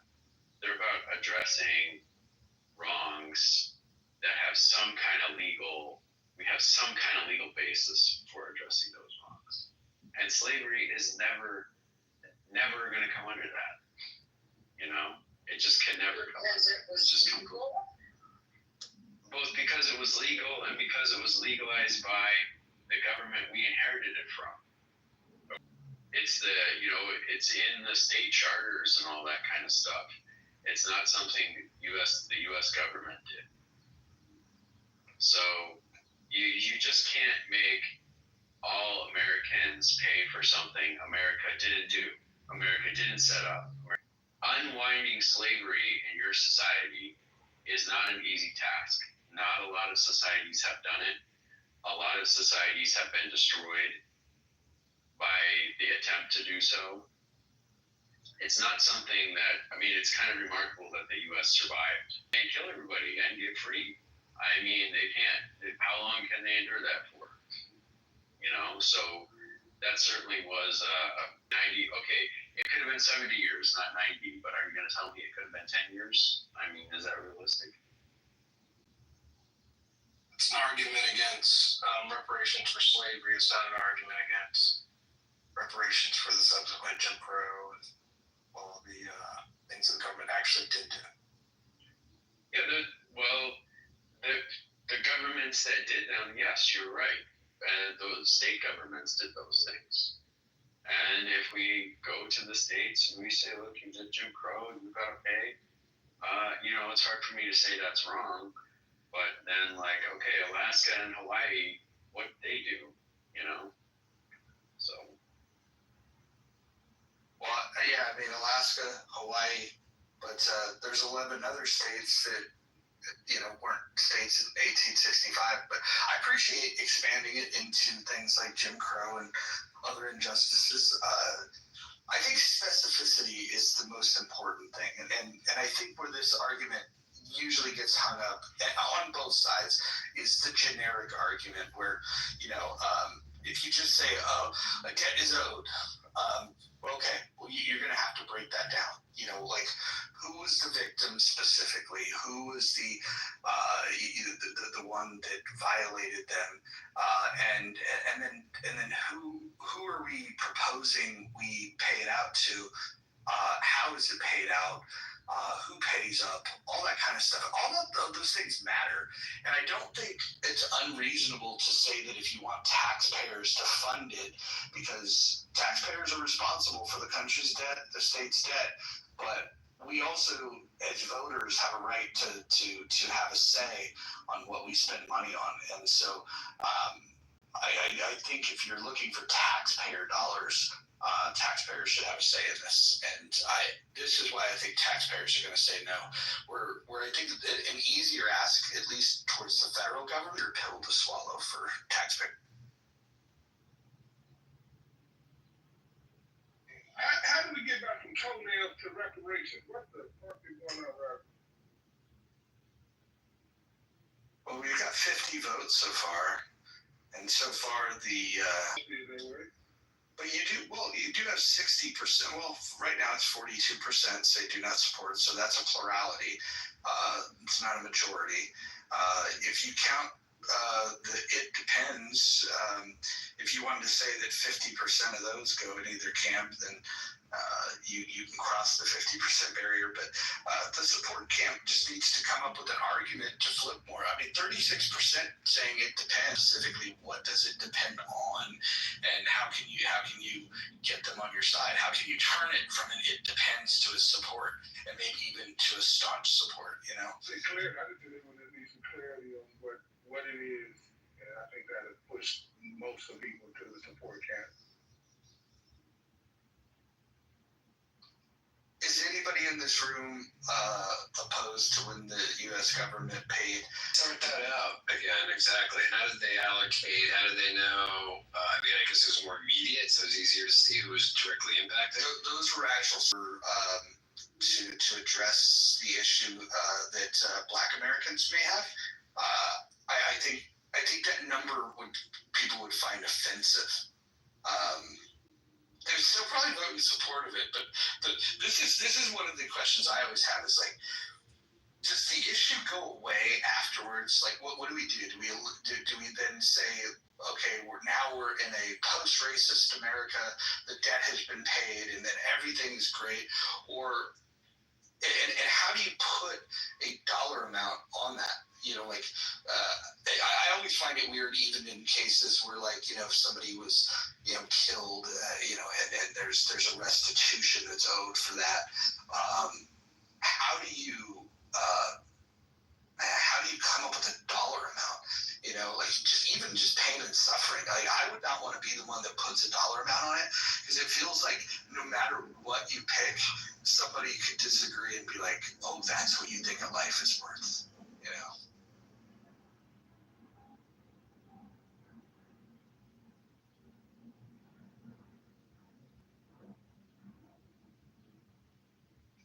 I mean, it won't go away, even with Japanese people, right? Like, they got reparations Japanese people, Japanese Americans are doing great in America.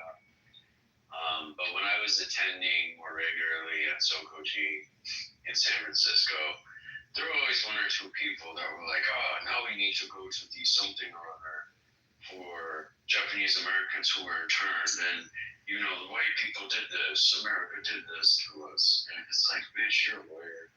You have a good life. Like, and so does everybody else. I don't understand why you keep reaching back to this, you know, and it's like, and obviously Japanese people themselves, like so many people are like, oh, you need to visit Hiroshima. It's like, do I ever say to them, you need to visit Pearl Harbor? You know? I will say, like some people don't let go of shit. Yeah. Well, are you going to compare Hiroshima to Pearl Harbor and the amount of loss? I'm just curious if you're saying that was a straight face. No, I'm saying with a straight face because they started it, and Hiroshima is justified and Pearl Harbor was not. Okay? Hiroshima was part of the conduct of a war that they started. But I never say that to them. Did you go to Pearl Harbor? What rarely comes up in this too is the fact that the bombs dropped on Hiroshima and Nagasaki actually saved lives on both sides of the conflict. I mean, yeah, it's not any worse. What would they do to Nagasaki or Hiroshima if they didn't nuke it? They would firebomb it. Not to mention, you know, the death tolls on our side would be higher. I had a friend. She's passed away now. She's very elderly Japanese woman. She was in an internment camp when she was little. And she does not have a negative about it. And she actually says she was treated fairly well. So, and her family was treated fairly well, and everyone around her fairly well. She didn't see any horrors, thank God. But so, I mean, that's one perspective. But she's gone now. You know, I will say this, and I say this as an American, I say this as a Zionist, that there is a weird difference that when people talk about, like, let's say the Holocaust versus slavery, where, and I'm not saying you should compare the two, but when we talk about them,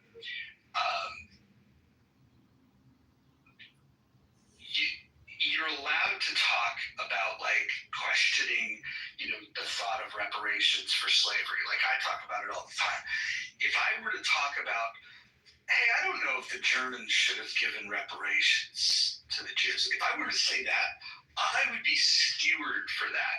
And so I will acknowledge that there is a massive double standard on the pushback that's allowed towards Black Americans. And I say this as somebody that has pushed back towards Black Americans when it comes to the topic of reparations, but I can acknowledge that in these conversations, if we were talking about reparations that were paid to the Jews, you'd have an entire tribe that would defend those reparations, and then you'd have a lot less people being critical. And so I don't know exactly what that means, other than at least in America, there's more people feel free to speak up against a Black grievance rather than a Jewish grievance.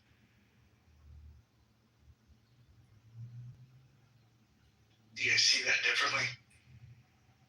I mean, I agree on some level, only in that I think the Holocaust attracts far more extreme views. Because on the one hand, there are people who would crucify you or skewer you for saying maybe Germany should not have paid reparation. But there are also people who will tell you, well, it wasn't 6 million. Auschwitz was actually a nice place, right? I don't see people going around saying slavery didn't happen, you know, or slavery was actually good, or, well, once in a while you do see those people. But it's far less common, you know.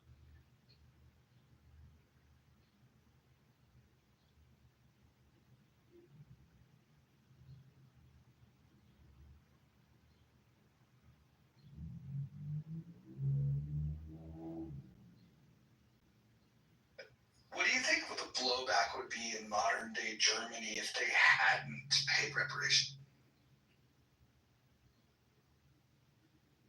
Wow.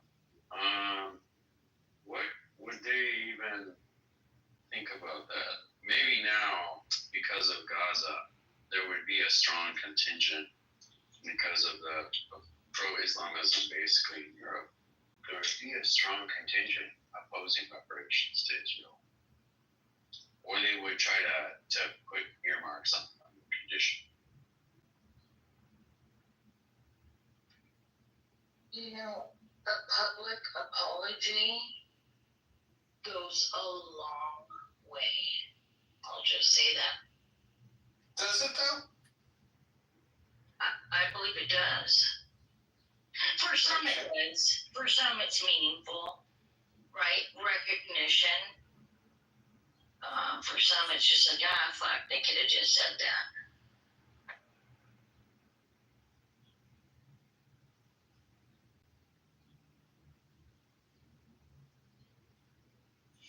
I don't know if that's true.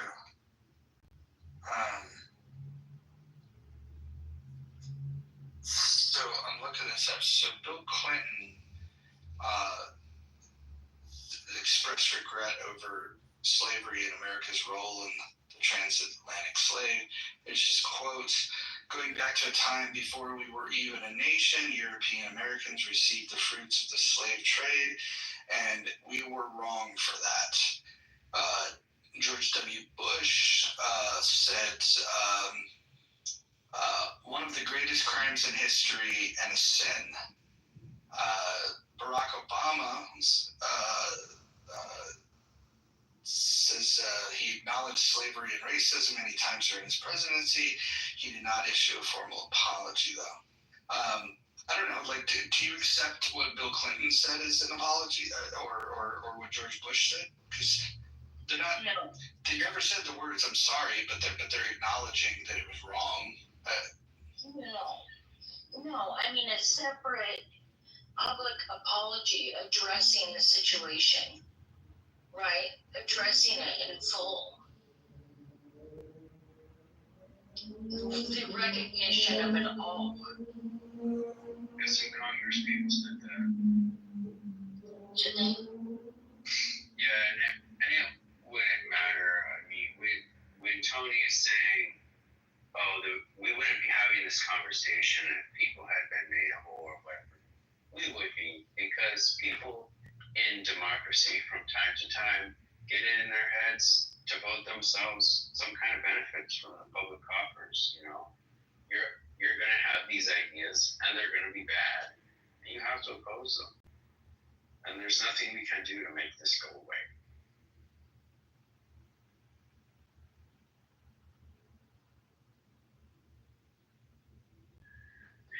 In 100 years, there will still be black people saying, I should have got reparations. Just hopefully fewer people will listen to them. You know, there will still be white guys in the middle of nowhere in America talking about how we've got to kick all the non-whites out. But hopefully fewer people will listen to them, you know, because none of this is going away.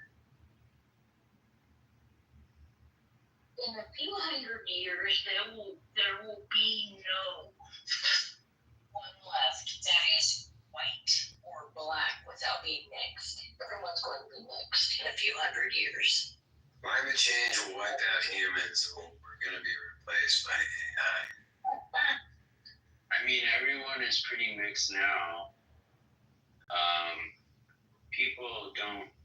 I don't know if people will move all over the country in such a way that there will be still relatively distinct populations.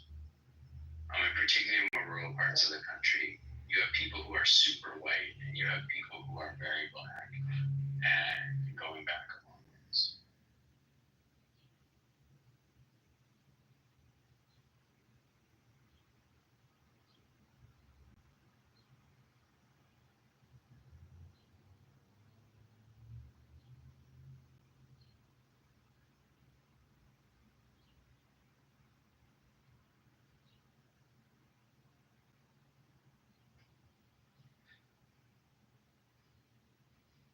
some index for getting people in a room where the conversation would be equally balanced. Is there a conversation that exists like that?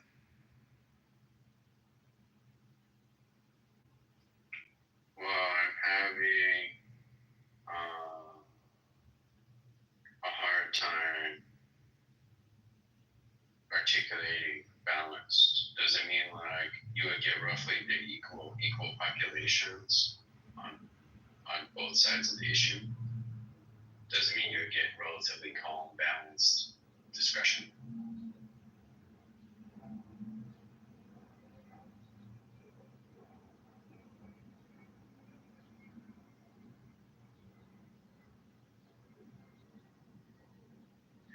One thing that lots of people can agree on is they want to see the Epstein files. This is true, but I think the reason why people want to see it is pretty bizarre.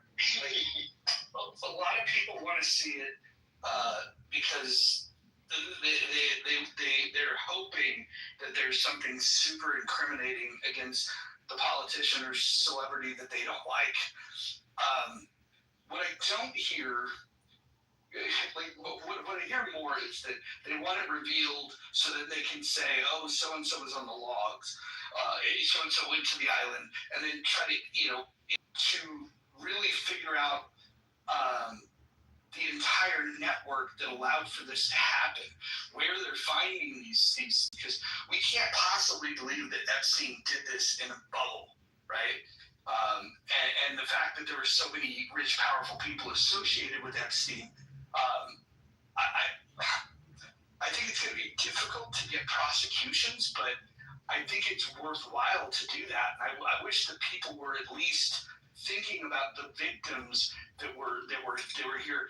But it sounds like what they're more into, this captain of industry did these things. Like zero focus from what I've seen on the victims themselves.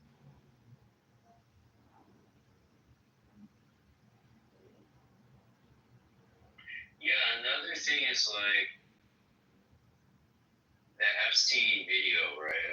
I mean, CBS did some coverage of it, and for once I read a liberal news source and was like, this is some biased nonsense. Like, they just did some balanced and factually oriented coverage, and they're like, look, you can't see the staircase in this video, so no, you don't know if anybody went up there or not.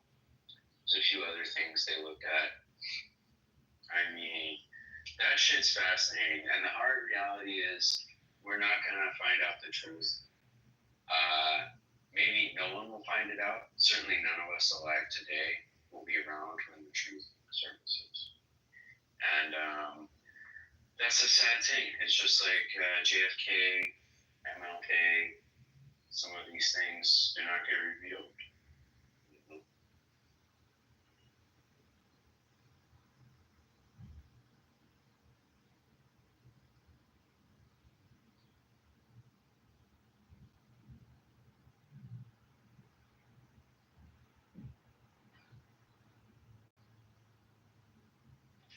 Guys, I'm gonna get going here. We'll talk later. Okay, have a good day. Have a good day.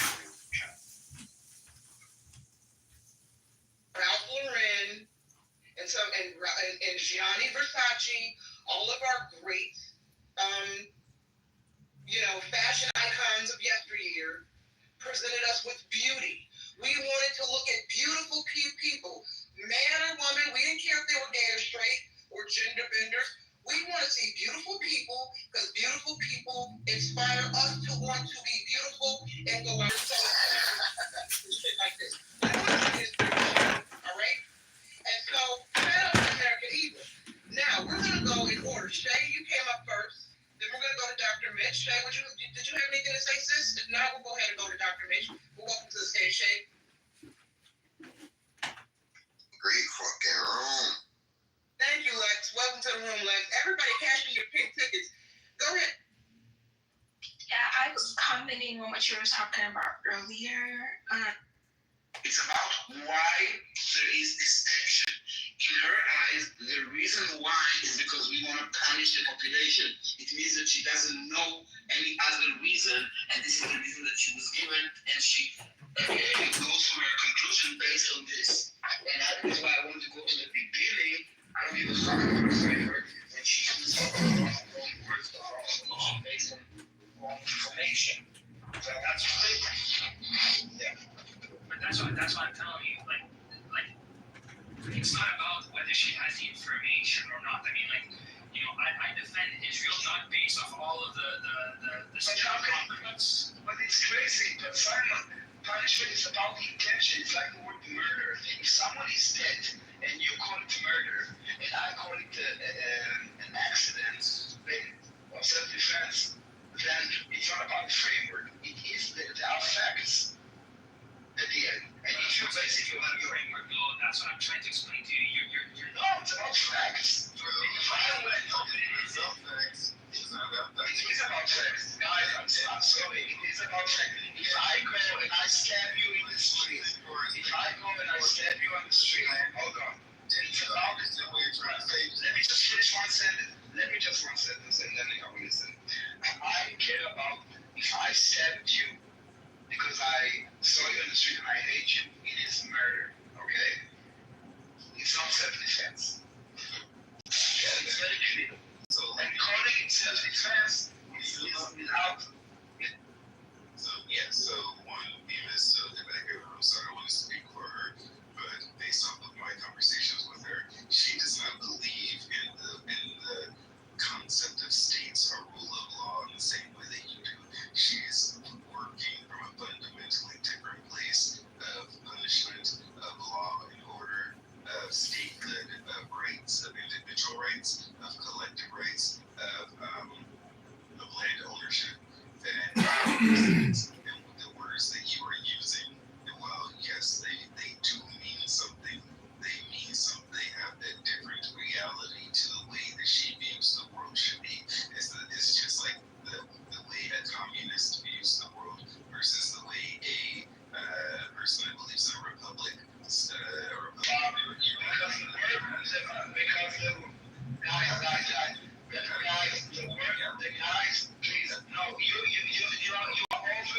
you're overcomplicating a very simple thing. Okay, let me finish this. I understand. I heard you, and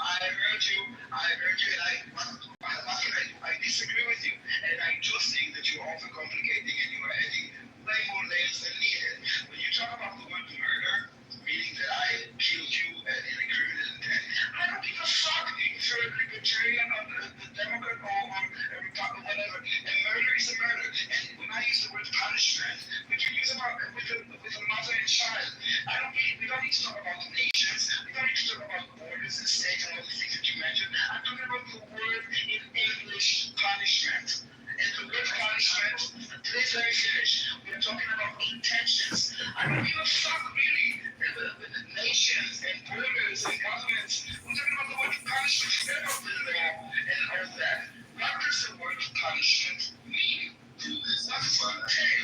I understand the argument because you can accept the fact that these people that some people are using are in an entirely different world of conversation than you are. They're having a totally different conversation than you are having, and you are trying to put a square peg into a round hole. Okay, so let me understand. Are you saying that libertarians, whatever the fuck, when they use the word punishment, they have a different English dictionary than me? And when they use punishment, they don't mean punishment as I understand it, as you understand it. So what are you talking about? Of course, we have the same language. And the word punishment is talking about intention. When I punish you, there is a reason why I'm punishing you. And that is the intention. If I'm just beating you up, you wouldn't call it punishment, okay? There is a reason why we have this word. I'm not talking, guys, I'm not sure what you're talking about. I'm talking about English, not frameworks, not word politics. The word punishment, like a mother punishing a child that makes the same wrong. Okay, I know the clearest example, like this is very, very controversial what I'm about to say, but the clearest example I can give you is the George have some people who say, you know, there's a racist in America, murdered George Floyd, blah, blah, blah, blah, blah. And then you have, like, on the opposite side of that, where it's like, well, why should this guy go to jail if everything that this guy did was basically by the book, and everything he did was taught by the police force? So, like, you have two completely different modes of evaluating what happened. Like, Biba is basically evaluating it from her framework. Like, if you were to ask me about the George Floyd, I might have a radically different opinion than someone else who has a completely different framework of the events that happened, everything. The events happened. It is what it is. The facts are on the ground. How you evaluate those facts, though, might be completely different, and that's what I'm trying to do. But I'm not talking about facts, dude. I'm talking about a fucking word in the dictionary. No, Simon. No. You say someone murdered someone. You say someone murdered someone. We do understand. I mean, guys, the reason we have language, this technology called language, is so we can understand each other. But if the word punishment creates such a debate that you need to understand what is your ideology in order for us to even have the same conversation. I'm not talking about facts. I'm talking about the definition of the fucking word punishment and the intentionality of the person giving punishment. Let me explain something to you from like now the Christian reads the what we call the Tanakh and they call the Old Testament. They are retranslating it through the eyes of the framework of Christianity. It's the exact same, or coming from the exact same source, the written source, but then you have the interpretation. This is what's happening with Bima and a few of these other people, is that they are evaluating words through their framework, and yes, they are interpreting it in some ways that we view as wrong, because we are viewing them through a more traditional way that is rooted in the political structures that we have today. And they are saying that those political structures are wrong. Therefore, they are evaluating them through this system. We can call it libertarianism, whatever the fuck we want to, but that's the way they are thinking about it. And they are not going. You can say, I'm talking about this word and this traditional definition that's written in there. to a point that she said what you're saying, and I don't think that she would say, and I actually do think that if we would give her a minute and she would have to think about the word punishment, she would come to the same conclusion as she would find in the dictionary. Well, if you can help her listen, I did not interrupt her because I am the one that invited her to have a conversation with me. You guys interrupted us. Okay, we were having a conversation. I was asking her a question about the word punishment. She answered me about the collective methodology. Speak for herself. Even punishment. Before we talk about collective punishment or even the definition of collective punishment, what is punishment? And you guys are also taking it to like libertarian or local framework. No, guys, it's a fucking word. Open a dictionary if you like. I will do it for you and I will read for you the definition, not my definition, not Simon's definition, the fucking word that we all use, by the way, many times, most times, out of the context of the Gaza conversation. It's a word that we use since our since we're children. On the word Daniel, nobody was projecting. No, but this is like, this was my point to Bima, to break down the entire claim, to see why does she will do the thought process with herself, so I believe to force figure, do you, like, why do you call it a punishment? Let's discuss, is it even a punishment? And punishment has intentions, same as murder. That's the difference between manslaughter, an accident, or murder. If the result is a man is dead, but why? Intentions matter. If I read the word punishment on Google, it just says the infliction or imposition of a penalty or retribution for an offense. She's simply saying, if I didn't commit an offense, you don't have the right to punish me. So how do you justify that now? And I mean, you know, obviously I know how you justify it, but I'm simply saying, like, once if she accepts it just says the infliction or imposition of a penalty as a retribution for an offense. Exactly. So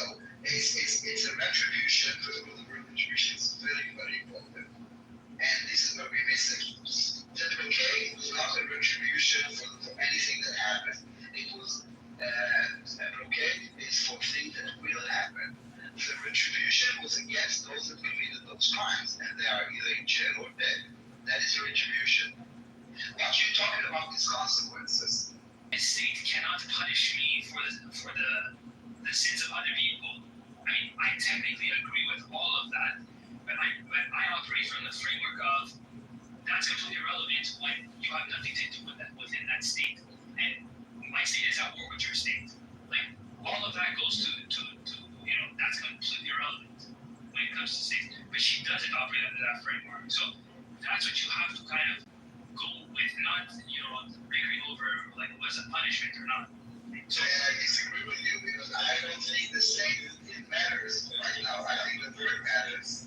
And I don't think I understand this is where you are talking. This is not what I'm talking about, and I will stop talking about it because you seem to not understand what I'm talking about. I don't care about the state. I'm talking about the word punishment, and I already said 5 or 6 times that it's the same with a woman and child. There is no state that you need to have or be a libertarian to understand what is a punishing when a mother punishes her child.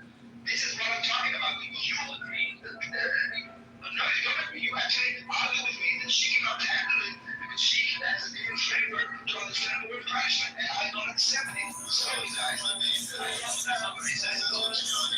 We agree with you. We are telling you that she does not agree with you. And just because we understand her differently than you do does not mean that we agree with her.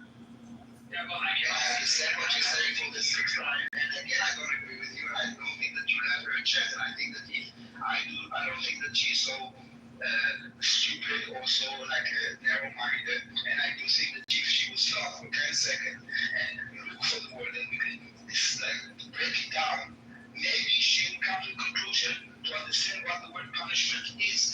Forget about collective or state or nations or people. I don't care about it because I'm not talking about the collective part. I'm talking about the punishment part. And I'm saying for the 8 family, if it didn't go through by now, then I'm giving up. I did not interrupt her one time when she spoke. I did not say one word while she was on stage except for let her finish what she had to say because other people kept interrupting her. So, I mean, she's still in the room and she would like to come on stage. I would actually be interested to know if I represented her position well or not. I didn't even see she's there. If she wants to come up, she can welcome. Yes, she might. Anybody who interrupts her is getting put down instantly. I don't care who it is. Yes. The treatment that Ms. Beavers has, in my opinion, that is absolutely disgusting. Everybody should be ashamed of themselves. They might have invited you up while you're here. No. Jesus. Okay, thanks guys. Sorry, I had to take a break. I know it gets frustrating and I get frustrated sometimes. But Daniel, I apologize. I don't articulate myself well, but if you just give me a few seconds, sometimes I know it's really difficult, but I usually think that I can explain myself. If not, you could guide me, but I apologize. I'll get started. So I understand that you're caught up on the word punishment, but it doesn't matter. It's not, and I'm not using it as a normative claim. I'm using it as just a descriptive element of what has happened, right? It doesn't matter the intent. The intent doesn't matter. It's themselves. You had mentioned something and you said it very clearly, and I appreciate that. You said, it's the intent that matters, and Israel isn't doing it because they want to punish, but they're doing it to protect. And what will happen in the future, and that's exactly why people use collective punishment. That is the exact definition of why collective punishment came about. It is for future harms. In all cases of political science, it's not to harm, quote unquote harm people. It's to protect future harms from happening, right? So that's all that I wanted. But that is not the definition of punishment, as Simon just read it from the dictionary. It's about retribution for an offense. Not about security. It's also collective punishment, don't you think? So basically, it's a decision. Who will suffer and how much? Will the Israelis be slaughtered, or will the Palestinians have to suffer inconvenience of going through a gate? What do you think is better? I think what would be better would be that a bunch of peaceful people who don't support Hamas can live peacefully and aren't collectively punished for harms. Okay. And again, we need to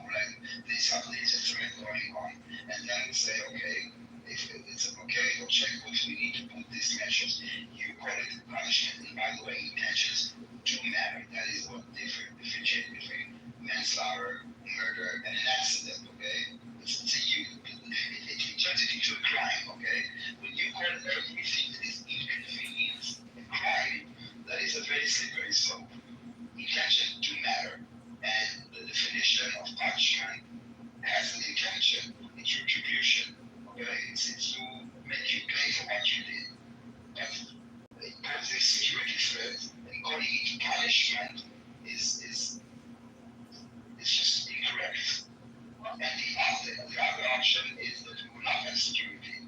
Is the definition and the understanding of collective punishment in the realm of I am not hearing you because you are the one invoking things that are done to, even in your mind, like I'll steel man if you're like, I'll take your position. Even if it's, let's say I'm a part of this, I'm there, I'm living there, it is still descriptively, okay, it is descriptively inflicting harm on people that have not done something. It is the consequence. That's why that's the whole definition of it. So it doesn't matter the intent, right? In this particular case, collective punishment, it doesn't matter the intent. What matters is the consequences, the outcome.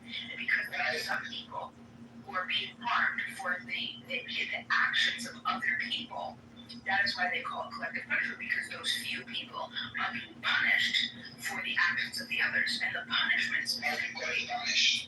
Why do you call it punishment? Daniel, could you please maybe come up with a different word? I mean, this is kind of silly. We're arguing over the meaning of punishment, and I think what Nima is trying to say is creating a future for the people of Gaza where they are suffering consequences for something they haven't done is a problem. Maybe the right word isn't collective punishment, but would you suggest a better word? No, because I tell you why not. Because punishment is one party inflicting on another, okay? Calling it a problem or that they are suffering, yes. But then you're not blaming us for causing the suffering. Yes, they make stupid mistakes, they face consequences, life is hard, collective punishment is happening. and enjoy this big forecast that we all share and we have all have our own platform. She didn't convince me. She tried. I'll give you an example, okay? I happen to love pit bulls. Pit bulls are one of my, it's a thing for me. A lot of people don't, pit bulls. People, They're not dogs. They're little dogs that can be very. pit bulls saved my life, changed my life forever. So I have an affinity for pit bulls. A lot of people don't like pit bulls. So now imagine I have 10 pit bulls and I bring them to the dog park with a bunch of other dogs, okay? Now they're all playing. One of my pit bull, let's say two of my 10 pit bulls gets in a fight with the other, right? We all gotta go. And nobody can play anymore because 2 of you proved to be bad and did something bad. I'm gonna take all 10 of you now, and now we all have to, we're all back to the car. That's it. That's collective punishment, okay? And that's all that I'm saying. So any type of sanctions, massive blockades, these types of things, that is just collective punishment by definition. No. So let's say you have, I don't know what is the people, but let's say people, so living people. There's a dog, pit bull terrier, pit bull. It's a controversial this dog park. And then after it happened, yes, those dogs were like barred for life. But then they said, listen, people, if you come with a muzzle, would you consider this a punishment for all people? And I want to ask you a couple of things. Hold on. What if we don't so-called punish the people? What about the rest of the dogs that are being slaughtered by those people? Like every week, one dog gets killed. So what is your solution? Not to impose any better.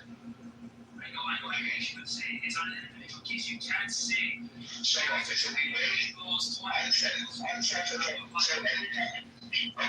every time that people kills another dog, we would just say, okay, this people is not allowed, and all the rest, and then another people kills, and then another people kills, and then another people kills. It's a violation of individual rights. Our dog for future actions that haven't had that as well. Our dog for future actions that haven't had that as well. Yes, collective punishment precisely. Yeah, so you see, for example, putting a muzzle on a dog as a punishment for the dog. Right, exactly. As long as, hold on.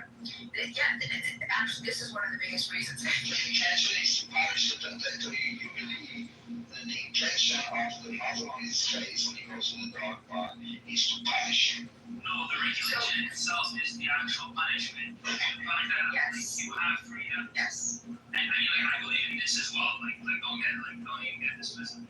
I don't believe in collective punishment either, on an individual basis.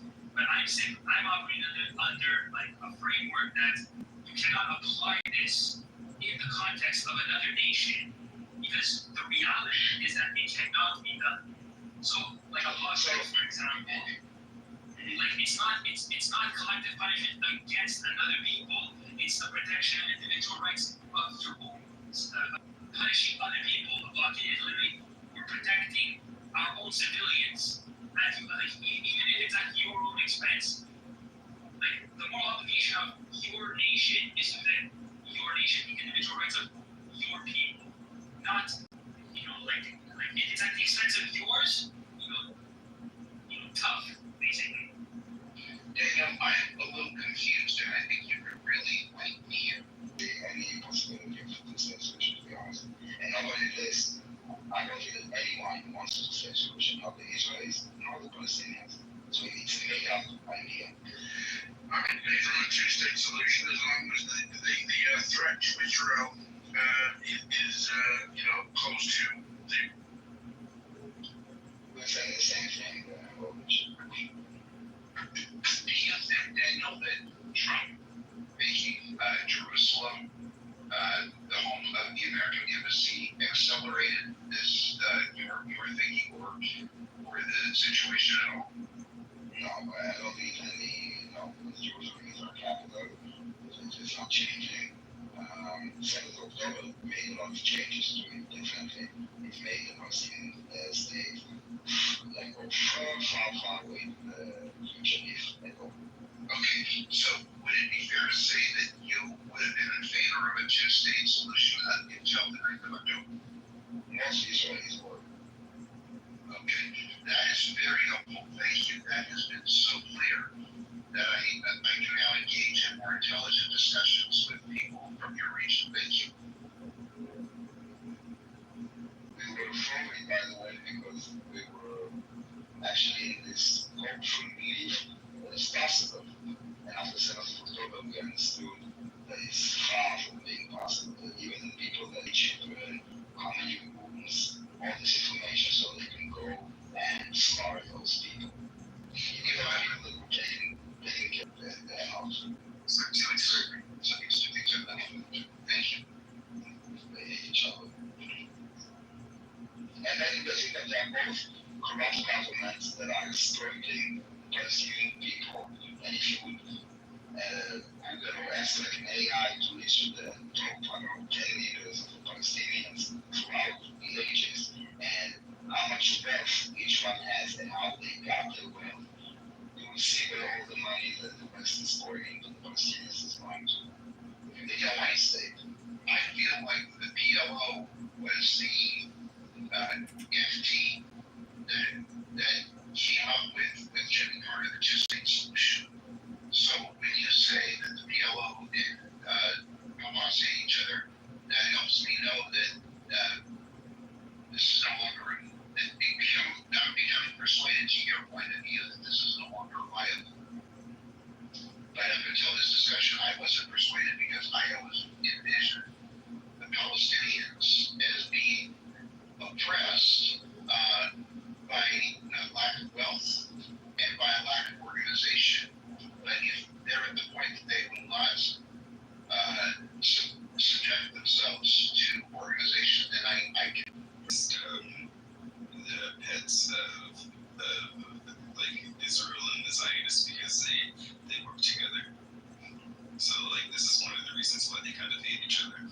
Do you know how many people actually support the PA for the Palestinians? I think it's a very low percentage. Yeah. No one, and it's part of this joke of uniting Palestinian state. They have nothing. They have no leadership. They have no parliament. They have no judges. They have nothing. How do you recognize things? So yes, in the practical world, I understand this. What I'm about to ask you is only theoretical, and I don't want you to feel like I'm trying to. And the work was to educate the people and take care of their basic needs. Would you be opposed to that? No, I support this, of course. We all support this. I can tell you at least one entity that is doing things for the Palestinians is Israel. The UN is not the solution. UN is part of the Palestinian problem. And that exists for 75 years as a refugee, whatever, is not settled zero Palestinians. They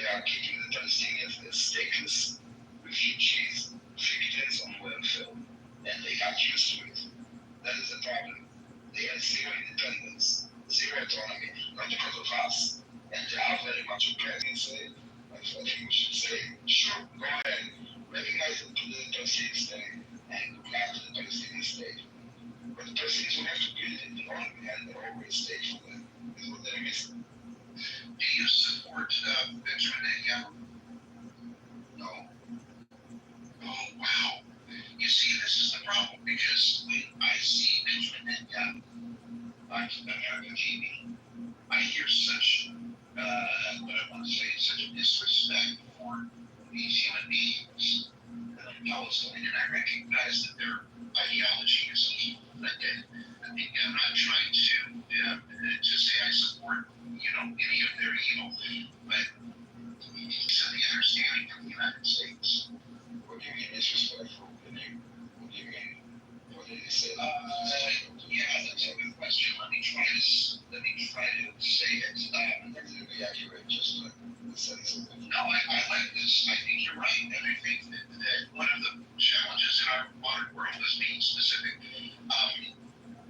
I had a paradigm prior to this discussion, and this discussion has, I was walking more into my position that you don't think the Palestinians are human, that you want to Yes, I wish them prosperity and health and good jobs and good work. But they are a threat right now, and we need to acknowledge that they are. We don't care too much about the Palestinians, to be honest. There's no saying you should be able to live in safety and security. I absolutely agree with this. Most of the media we get comes with one bias or another, and I accept the argument that the U.S. Media is maybe slightly biased, or I shouldn't say maybe, is slightly biased to the Palestinians, because we still are thinking of a two-state solution.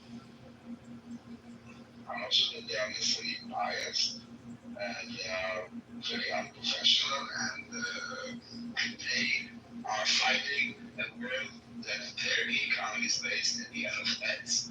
Okay, and if the Twitter thread is talking about a hospital that was bombed and they're getting reports from Gaza and 500 people, so they will do like breaking in order to be relevant.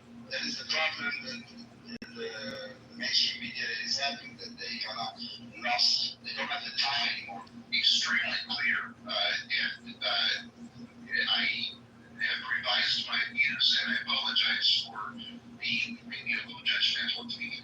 Thank you. You don't need to apologize. Actually, the fact that you're asking questions is great, but you don't assume that you know everything, which is amazing by itself. So, okay.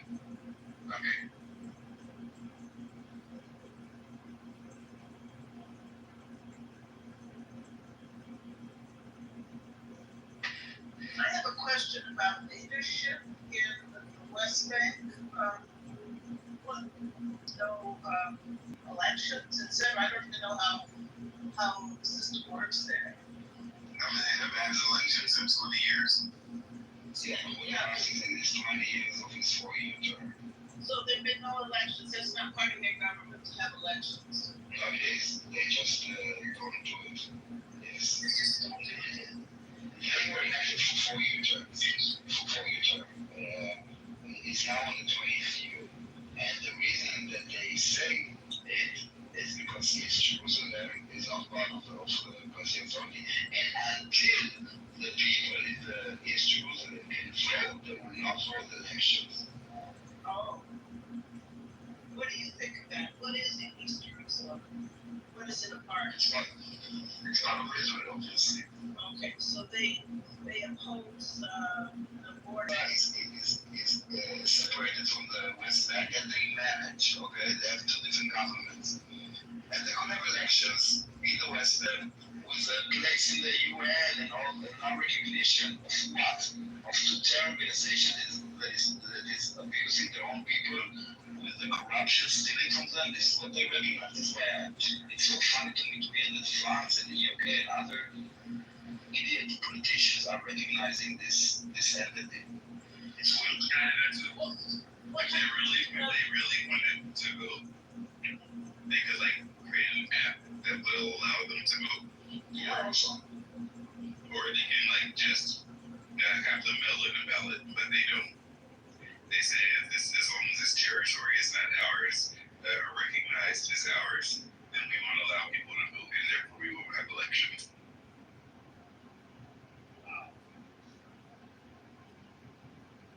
That's sort of double-sided. They're saying our country is not legitimate. We can't have elections because we no. Oh, wow. What about young men? Two ways. Either you are becoming you join one of the clubhouse like the Chinese camp or whatever. If you are advocating for peace or coexistence, you are labeled as a traitor, as a Zionist, as a operator for Israel, and you could be executed without a trial. What if you're Just for the check. The second being executed last week in the West Bank. What if they advocated for elections? What if they were like an opposition party? They would be considered traitors because they would have to recognize that East Jerusalem wasn't part of it. I think first of all, I wish them fortunately right now. And when I mean leader, it sounded actually as followers. People don't read that like Hassan, what was his name? The great prince. Hassan Yusuf. Yeah. Yes, he's a Palestinian voice, but nobody actually has no followers in the Palestinian people. And the Palestinian narrative is basically whatever we do wrong to our people or we don't do is because of Israel. And as long as they can blame Israel, the world is quiet. So when this Abbas dies, what's going to happen? It'll be worse. It'll be worse. He didn't actually make a false decision. It will be by force, or it will be like an election, and you will have like, I don't know, Hamas, Fatah, and Palestinian Islamic Jihad for them to select for. So it doesn't matter what they select, it will be who will oppress and brutalize us. Will use us to attack. Americans, people in America really don't understand the politics and the struggles of the Middle East, and they don't. I mean, I don't want to blame it on being Arab or Muslim or anything like that, but there is in the same way. It's like, I mean, in many ways they resent the West for like bringing them these nation states, but enforcing them on them. But really, if you think about it, how many of the countries surrounding Israel actually had elections that didn't end up in somebody dying?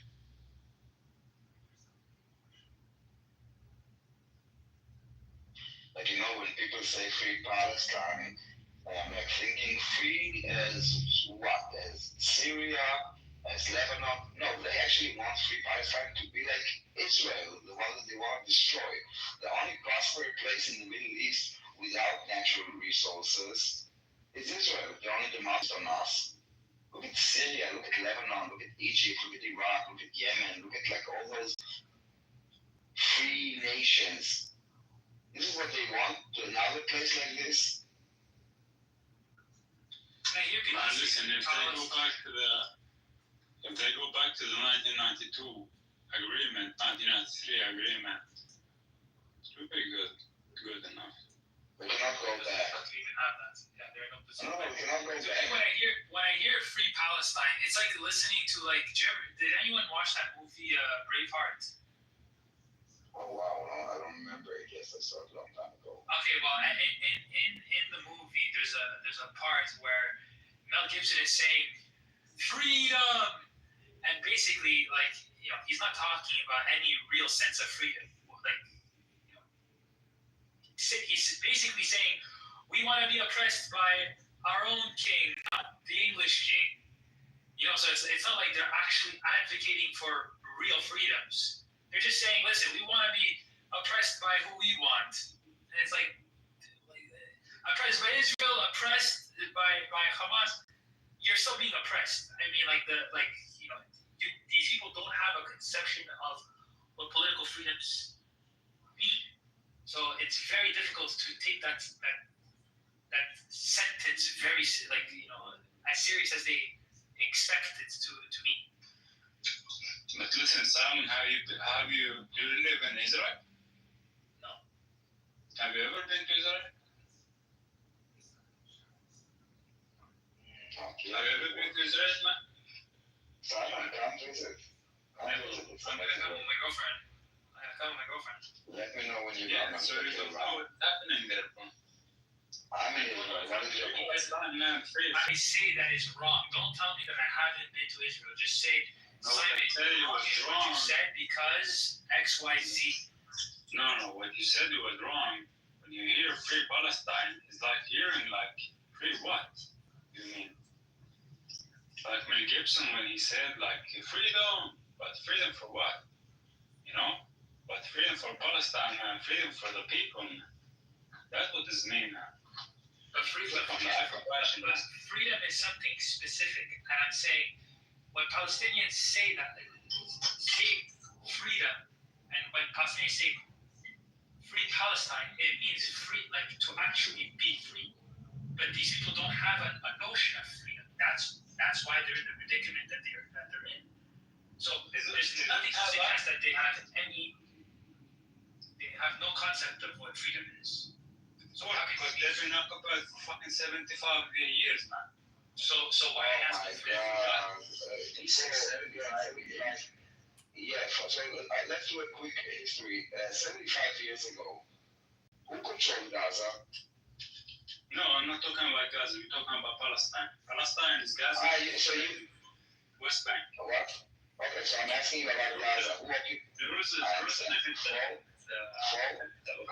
Hello. I asked a question. You said that there's an occupation for 75 years. So 70 years ago, who occupied Gaza? 7 years ago, who occupied Gaza? Yeah. Of course. No, Hamas. You want to this answer? Wow. Hamas. Can you hold on? Hamas was created in 19... Yeah. I'm asking you who occupied the West Bank and Gaza 75 years ago. This occupation, who occupied it 75 years ago? Do you know? Who occupied Palestine? Who occupied Palestine? The whole country? Maybe no. Even that premise is wrong. The British. Before that, it was the British. I'm trying to say, wait. If you're trying to say that Gaza, West Bank is not part of Palestine. No, it's Palestine, of course. This is what I'm saying. Okay, so you're a genocidal jihadi idiot, and you actually call for the genocide of all Jews from Israel. Your right, or a Palestinian right, to wipe the Jews off the map. Haifa, Tel Aviv was never a Palestinian state. Never, ever. It was created in 1908 by Zionists on Jews. It was never, ever, at any single point in history and time, part of a Palestinian state. And 75 years ago, and 75 years ago, I will say this because I don't think that I want to spend my time, because you are very, very uninformed. But just so you know, 75 years ago, there was a war, and during that war, Egypt conquered Gaza and occupied it until 1967, and Jordan conquered the West Bank and occupied it. So the occupation that you're talking about that started 75 years ago was Arabs conquering Arabs, not Jews. You want to bet? I'm not going to have a conversation, and I'm not going to have a discussion about this. Samson, if you would like to play with the food, enjoy. This is too low level for me. No, listen. We live on the moon. I don't have energy for this. I would engage. I mean, there's no, I'm saying that was your position. That's what your argument was to me. You're not telling me that I'm wrong because of any actual argument. You just tell me, well, you haven't been to Israel. I said you were wrong because, like, saying free Palestine, you feel like this does not mean a thing for you. But this mean a lot of things now. For a lot of people, it just means that they want to vote for their own oppression. Which is the case. I mean, they did that in 2007. I mean, you already have a nation that is relatively free by today's standards. They voted against, like, they voted the complete opposite of what Israel stood for. And they saw no, it's not a normal thing. Like when Germany was trying to take you're not oppressed. This isn't the oppression Olympics. In World War II. When was your summit? France and fucking Belgium and all the countries, the German. Do you really think you're France? When was your summit? You're German resistant. You understand the analogy? Why resist or what? There was resistance. There was a France, bigger Germany. But the French people, did they resist the occupation of the fucking Germans? Okay, but that's what the people are doing. If you think you're trying to do you're not France in this scenario, bro. You're literally Germany. So you're Germany. You're huge. It's like you're basically like saying Poland went after, Poland, or you're basically saying, okay, Germany went after France. France is beating Germany. I wanna I can't believe what's happening. I want to give you a brand new example. Look at Russia and Ukraine. Yeah. Russia trying to take Ukraine. You're Russia. Ukraine.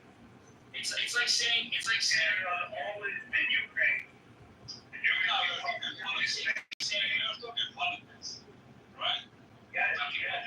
What are we doing? People are the weak good guys, and all around them is the strong bad guys generally. Yeah, that's history. Because the Jewish people represent the highest values, and the people around them have learned from them. Listen, no. Do you want to talk religion, or do you want to talk? No, it's politics. Look, I'm asking you another question about the fact that you're Germany attacking France, and France is winning, and you're crying that France is winning. That's basically what you're saying. Yes, I know Hamas is winning. Okay, but what metrics are you saying Hamas is winning? Hamas is winning because they are putting the rules for the fucking war. They're putting the rules for okay, so what are you guys crying about that if Hamas is winning? Yeah, just give the people food, no? Why? The winning people. So do you want to start? No, because this is the provide. Yeah, the losership is the loser. You're saying the loser. I don't know what you're talking about, but it's not. I don't know what you're talking about. As if the as a military group, they are winning. But there are people who are civilians. They need to eat. Civilians. Are you pro Hamas? I'm pro freedom, man. I don't think you are if you're advocating for a Palestinian state. What does it mean when Palestinians have a state? What the fuck does that mean? What will happen? It means that they're going to vote for their own oppression again. I have a question. What do you think? Just let the four listen. If you don't understand nothing about resistance, then you are a weak man. Your understanding of resistance is perverted if you think that the Palestinians are resisting anything. Yes, they are resisting. What are they resisting? They're resisting the occupation, man. Okay, occupation. Okay, of what? Of the Jews, of the fucking gypsies. Taking over land. Okay, so what land would this be exactly? That would be the geographic place placed in the Middle East. And let me see which sea it is again. What is the name of the sea? You don't even know where this place is geographically. I know where it's geographically. So how do you not know what's the matter? I don't know what's the name of the sea, crazy. like one of the most famous seas on the planet. Like, I don't get it. Like, It's the Middle Sea. this is your Google.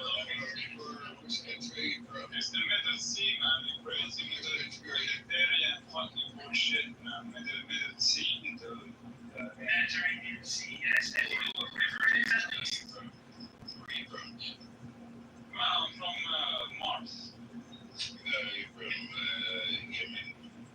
The thing about that, your math nowadays is crazy, bro. This is literally, think about what you're advocating for. You don't even know where this place is. Listen, man. First, let me tell you that I can say Can you tell me where we started? it's We already have a Palestinian state. It's called Syria, Jordan, Lebanon, and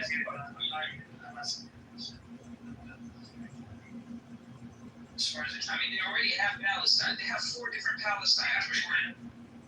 They have Jordan, they have Syria, parts of Syria, they have parts of Lebanon, and parts of Gaza, of course, which is parts of Egypt. So what else do you want? And I think that, by the way, we gave them land for peace deal for Gaza. Since they went to war with us, they should be rescinding that. That is literally the right thing to do, is to annex it and keep those people out to Egypt. That is literally part of the deal that we made with Gaza.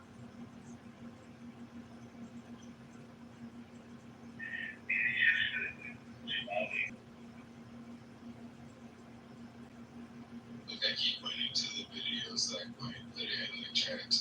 If you scroll up, and one of the Palestinian leaders basically said that he wants to, that they're waiting for the Western world to die, and they're kind of using the Palestinian cause to do it. And the Ummah, the larger, the nation of the Muslims, but this gentleman who was the previous director of Al Jazeera, interview that he did recently, I think a couple of weeks ago, that I suggest anybody who's curious. I call it your resistance. I was showing that his prophet, he was doing number 2, and he went straight to eating food without washing his hand. Even his own companion told him, "Hey, aren't you gonna wash your hands?" He says, "Why am I going to prayer?" And he's like, "Yeah, haven't you ever put your hands in your ass and then smelt it and then had something to eat afterwards?" Like, "No, I haven't, man. I'm not stupid." It's like, "Oh, you lied. Everyone's done it once in a while." You fuck crazy son. Don't lower yourself. Don't lower me towards your prophet, dude. look at this prophet. He's saying white people and then scratching their heads and then putting their fingers in their mouth. This fucker is a nut job. I found something else as well. Imam Abu Hanifa. Would you like to read my picture profile? This is from Imam Abu Hanifa, the guy who created the most worldwide used school of thought in Sunni Islam. Would you want to read it? It's from Imam Abu Hanifa himself. Pretty much believing that he's probably the top 3 imams ever in the world. So all time. So here's from his book, Al-Muhalla by Imam Hazm. So here it is, Ibn Hazm, and Imam Abu Hanifa said, "There is no punishment for the one who marries his mother, who gave birth to him, his daughter, his sister, his grandmother, his paternal aunt, his maternal aunt, his brother's daughter, and his sister's daughter, knowing that they were forbidden to him, and having intercourse with all of them. And the child is for him, and he must pay dowry, and only ta'ziyah is applied on him besides the 40. This is the saying of Sufyan al-Thawri." There you go. So you can marry your mom, your grandma. Jesus Christ.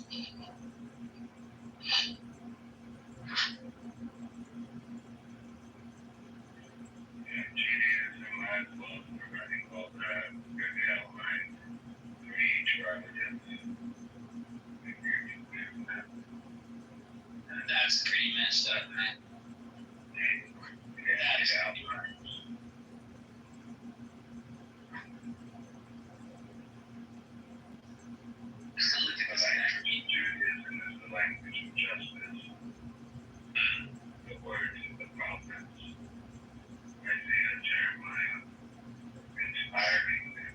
monstrous stuff, man.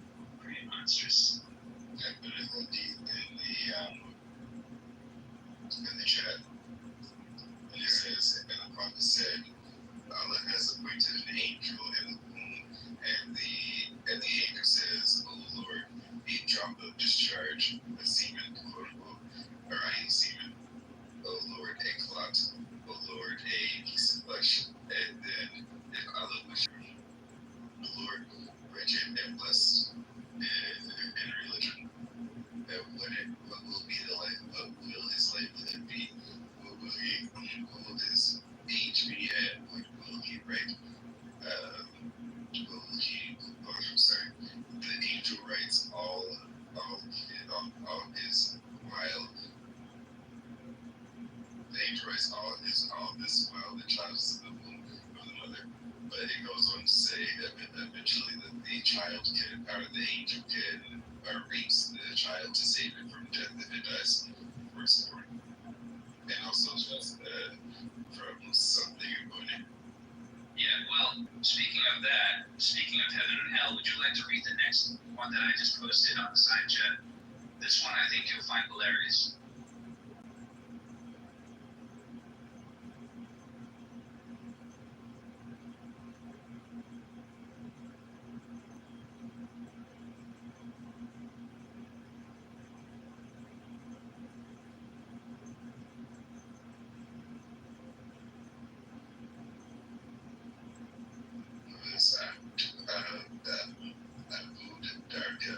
Darda, as I pronounce it, reports God's messenger as saying,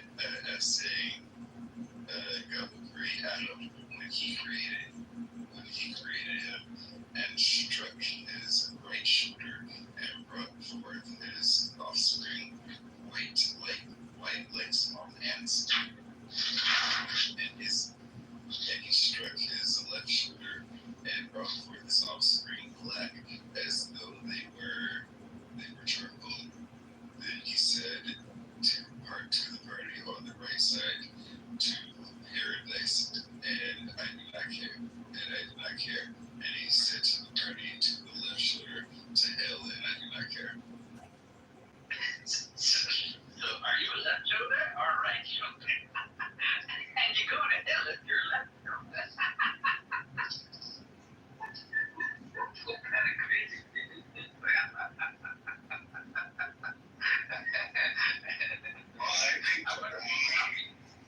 The only thing you need to ask a theist is to have them explain to you the curse of Ham. Let's see what a theist has to say about the curse of Ham. I mean, it's clearly about race relations, right? Like, what do we think about that? So basically what this hadith is saying that every black person is going to hell. Literally. I mean, what about the brown people? Like, let's say the Indians, are they like what, right in the middle, like between the two left shoulders? They're like on the rib cage. I mean, I'm thinking maybe he's Adam's asshole because I had him as white. I'm black as fuck. I'm probably blacker than this guy.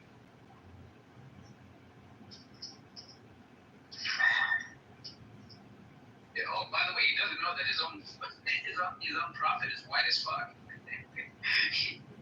Is he a ginger or something? Yeah, apparently when he gets revelation, his beard starts turning red. Hey, I'm looking for Muhammad. Is like, do you know where he is? And then some guy points and like, yeah, that white man over there. Literally. and then Omar, one of the rightly guided caliphs, actually puts a fatwa saying if anyone calls Muhammad a black man, he'll be killed. Literally. So this is after his death.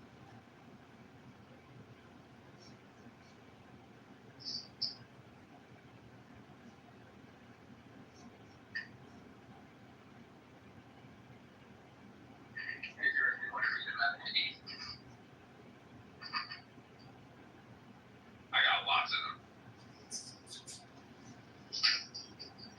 Sure.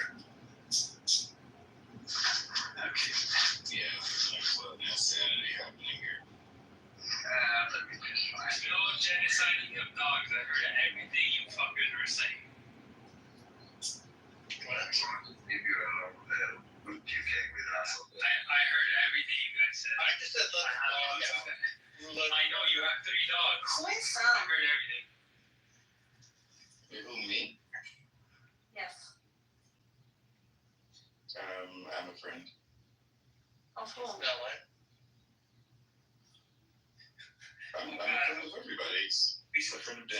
Yakovs.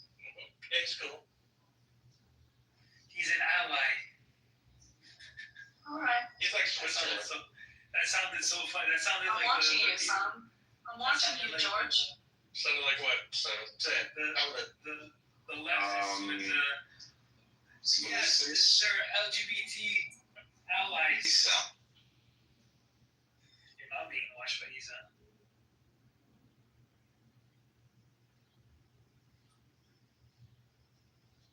I got kicked out of this room. I don't know what happens. How did you get kicked out? Yeah, I don't know. My app just shut down. Did you guys get it down? Every time that somebody finishes a poll, I get kicked out. Hey, George, I just posted the hadith that I wanted you to read. Wow, I'm surprised that you guys get this room going. Every day, it never lasts. That's the reason why I just opened the other room. Is there one where he slept with another man, or is that just a mistranslation? No, that's right. He slept with another man with his wife included. Was he a top or the bottom? So this is from so if you look at my picture profile right now, it's from Mustadrak al-Sahihain, volume 3, page 410. Quilt with one of his wives. So he let me under the quilt and we became three. And is this one of the strong hadiths, or is it a weaker hadith? Like, I even have a check for you for that. So yeah, I wanted to check this because I thought this was like so far-fetched. I needed to do a bit of research, but because I speak Arabic, I actually went and found the PDF file. And for the Shamila, which is a link of all the like PDF sources for all the books. So, and if you look at over here on my page, it goes through all these in Arabic and says Hadithana Abu al-Abbas, Muhammad bin Yaqub. So these are all the people on the chain of link. And right at the end, at the green highlighted part, it says Hada Hadith Sahih al-Isnad, which means that this is a Sahih Hadith grading. This is the most authentic grading that you can get. Like this is as good as gold. oh, that's a strong hadith. Very strong hadith. Very, very strong hadith. So Muhammad had a threesome hadith that I wanted either George, but George is not here now. But I mean, if you'd like, Simon, would you like to read it? It's kind of funny. I can't right now. I'll do something. Okay, I'll read it for you guys because it's involved Jews. I thought it was funny. Sahih Bukhari 3399. Narrated by Abu Hurairah, the father of the cats, by the way. The prophet said, "Were it not for Beni Israel," which means the Jews, so because my food get rotten, it's because of you guys. And because women are unfaithful to their husband, it's because of you. So, you make sense of that. Actually, everything that is wrong with their life, they blame on Jews. So it's been going on ever since. There's they even have like a Jew mouse test. Sorry, did you know about the Jew mouse test? Like apparently in Islam, Muhammad believed that there were some mice who became Jews, so he wasn't sure whether to hit it or get it out of the house. So he would put like a kosher and non-kosher milk to see which one it would drink. I read about that 2 days ago. And then if you find out it's a Jew, it won't kill it. And if it's a non-Jew, then it will kill it. What are we talking about? It's like traditionally of Islam is predicated on Jews. Why Islam is gay? Yeah, but what were you guys talking about before I came in the room? It's talking about Judaism, but they changed the topic once you went in. What's up? Yeah, why am I blocked? Why you have me blocked? I don't know you. I don't have you blocked. I don't have anybody blocked. I've never had anybody blocked. Alright. Yeah, British said you couldn't come in the room. Hold on, Sam. British told me that you said you couldn't come in the room, and I said that was very strange because nobody in that room had you blocked. And Simon is retarded. He doesn't block anyone. He's just. Yeah. Oh, But then I think somebody else had you block and then they had to, I But guess, it was they didn't want to say. It was just British. I predicted it would have been fish because he was in his feelings. Jimmy, like a few days ago when he was mobbed with, when we had like that big room or whatever, 2 days ago, yesterday, whatever it was, but I followed him. It was a big room. And they defeated Timmy. Oh, we were all there. Yeah. Alright, all love. That's it. Yeah. Simon is not drama. He's just retarded. He's a normal retard. You say you never come to my rooms. Yeah, Phoenix, because we were surrounded by Muslims, and then they report me, and then I get banned for a week. Because she's a woman. Well, tell me who to kick out, and I will. I'll even put you in line. No, thank you. But yeah, I don't know. I got reported the other day by a couple of Muslims, and I got banned for a week. Is the benefits of marrying children. And so I made a counter room, and I swear to God, I just made a counter room saying the harms of marrying children, and I got banned.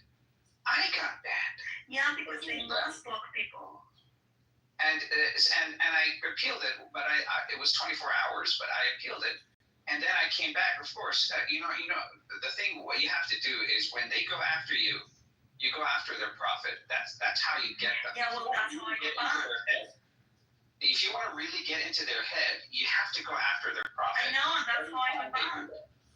So once they go after their profit, they behave so much, and so now they've awakened the beast. All right. So now they can get. I'm gonna go after their profit. Minor attracted people. No, I don't care, but it's just not, sometimes, honestly, I just don't want to talk with Muslims. They're retarded. I mean, I talk with them, like you, for example, and like you, I am, and the people that are smart, but otherwise it's just like a lot of all the ranting. people who read Islam are smart. Thank you, I appreciate that. Yeah, but it's mostly like, I mean, my friends are some Jewish people, and so we end up always talking about Israel and stuff with Palestine, and that's how Muslims come in the room, but it's not that I actually root for Muslims. Yeah, well, I have to say that, like, I have from my father's side, my family is Muslim, and I'm the one who left Islam. May I ask you, Phoenix, I don't know if I asked you this before, how did you come to the realization that Islam was an evil ideology? Like, I mean, I ran into the ground, and the next thing was for me to take my father's trade. And my father was a Fadi. What that means is my father was an Islamic judge, so he retired by that point. So I went to study in the Middle East. Islamic judge meaning like in a Sharia law country? Yes. He went to courts. He does arbitration, all that sort of stuff. So I went to study Islamic jurisprudence. Oh, I remember you. You're Aya's friend, right? Yes. Yeah, I'm Aya's friend. Yeah, this guy's sick. I hope you mean in a nice way, but yeah, okay. Yeah. And so what happened was that once I started to go into Islamic jurisprudence, and I brushed on my Arabic again, and I mastered the Arabic language in about a year. Then I realized there was some really problematic stuff in the Islamic jurisprudence. They derived everything from the Quran, they derived everything from the Prophet's life and the Hadith and the Sunnah and his biographies, like child marriage, slavery, even because my father comes from the Shafi'i school of thought. The Shafi'i school of thought is more militant than any other school of thought. I mean, they exclusively have bestiality, cannibalism, and necrophilia. And just in that school of thought alone, it's pretty messed up. Of course, me being a man,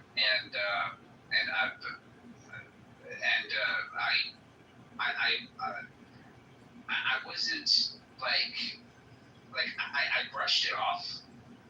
Okay.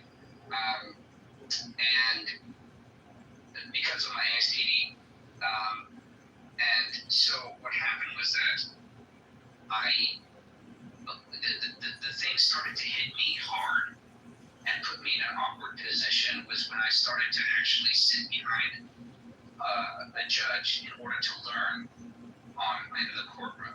And once I saw him when he presided on some of the most disgusting, like the most vulgar things that I've ever seen. I actually saw a farmer. He had like 8 women, and if you know anything into this world, if you have like a lot of women, you're gonna be getting a lot of dowry money. So that means it can be coup cash to marry his daughter. And a 38-year-old like, I don't know, man. I want to have sex with my girl on my wedding night. I don't know if I can do it with a 3-year-old. And she was fattened up. No, but she was fattened up. She was fattened up in order to take the penetration. So that's why around 9 years old she got penetrated, because she was fattened up to the point where he can actually take it, right?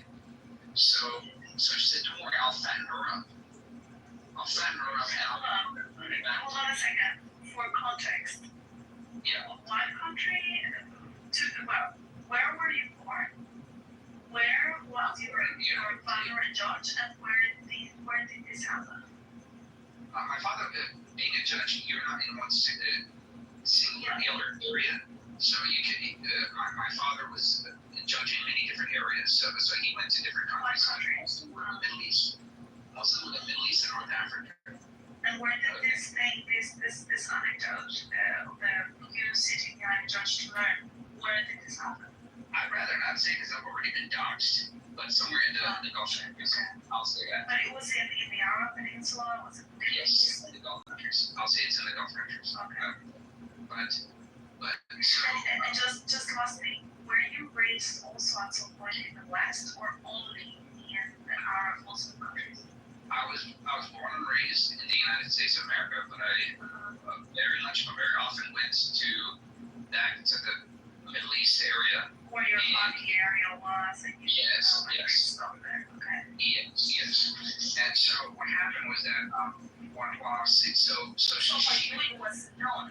Sorry to interrupt you. For you it was known like these things were kind of like unethical and immoral and all of this stuff, because you had a different understanding of the framework, or at least you understood the Western framework. Correct. I understood. I understood the moral framework of what is being free and what the principle of harm and all that sort of stuff. So I understood very, very well. Luckily, because I actually went into university, and not in my early age, in my older age, that means I've already been instilled by these morals to say, okay, you don't do this stuff, okay? So I knew enough not to, my innate being says, okay, this stuff is wrong. Like maybe someone who's younger who hasn't been actually instilled these moral values. Yeah. So in the contract, it's called the nikah contract. So they said that, okay, if she dies on the wedding night, you can have your money back. Okay. So that's why he went with the wedding. And the reason was all the money. So he's coming to the court to get his money back. And I said to myself, I even saw the coroner's report. I literally saw it. She was flattened. Okay, she was absolutely flattened. Her rib cages were turned into frying pans, like literally. And then I told the judge, and I said, are we gonna actually ask the question why this man is still walking? Like, I mean, he just killed a 3-year-old girl. And he said, well, it's in the contract, so, there's no blood money required. They knew what they got themselves into. Okay, that was when I said, okay, this is some really effed up shit. And I realized I'm going to have to do exactly what this guy did and allow this to happen. And that hit me hard. That hit me really, really hard. You need to put yourself into context of the Sharia law that was okay. I mean, you want your mind under the framework of Western cultures, but that didn't matter then. Yeah, but then it mattered to me because now I have to do exactly what I was shook for 3 days. Like I didn't even get out of my dorm for 3 days after what I witnessed. And after a while, I actually went on, and the last straw was for me when I actually saw a case where this man, he's a slave trader, and he was taken to court by his customer, because he believes that he actually oversold a slave, and the person who is the witness is the slave itself. The slave was literally in the room, and I was like, oh shit, I got to get the fuck out of here. I got to get the fuck out of here. And I called my mom and I said, hey, Mom, don't ask questions. Don't say anything. Just give me one way to get out of here. I'm going to sneak out of this place, because the first thing they tell us when we actually go to these Islamic universities is that you are not allowed to talk about any of this sort of stuff to normal people. It is a privilege that they've given you, and you're not allowed to talk to laymen about this. It's kind of like a fight club, and because it's considered treason if you actually show this to a layman person. So that's why I sneaked out. I went, and did you ever have to actually condone slavery, child marriage, and all that sort of stuff in a courtroom? And he was quiet, because he knew if I answered it, I would be really, really, really angry with him. And I was already angry with him anyways for making, and so I punched him in the face. I literally did that. That was the first time I ever actually raised my hand on my father. And I didn't see my father for 2.5 years. And until I met him at one of my family members' funerals. And I told him straight up, and I said, Dad, if you want me back into your house. How old were you when you punched him in the face? That was about 7 years ago. How old were you back then? 7 years ago, I was about 31. And and I said to myself, and I told him straight up, I'm not a Muslim anymore. If you want me back in the house, you have to accept the fact. And I said, if I accept that fact, my own family member is going to disown me. It's like, well, you got to make a choice. You got to make a choice, either me or your family. And after a while, he actually chose me. But now my family, his family, basically my extended family from my father's side, is coming after me. And they're saying that my blood is halal, which means that I'm ready to be killed by them. And it's okay. I know a few. Well, like that sounds like a incredible story.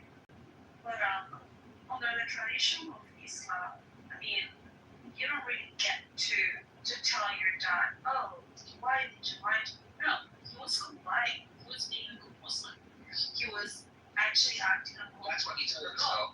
Yeah, but he was acting according to the law. So in theory, you did have no right to actually talk like that to your dad or demand from him any explanation or even any put him into your mouth just you or just the family.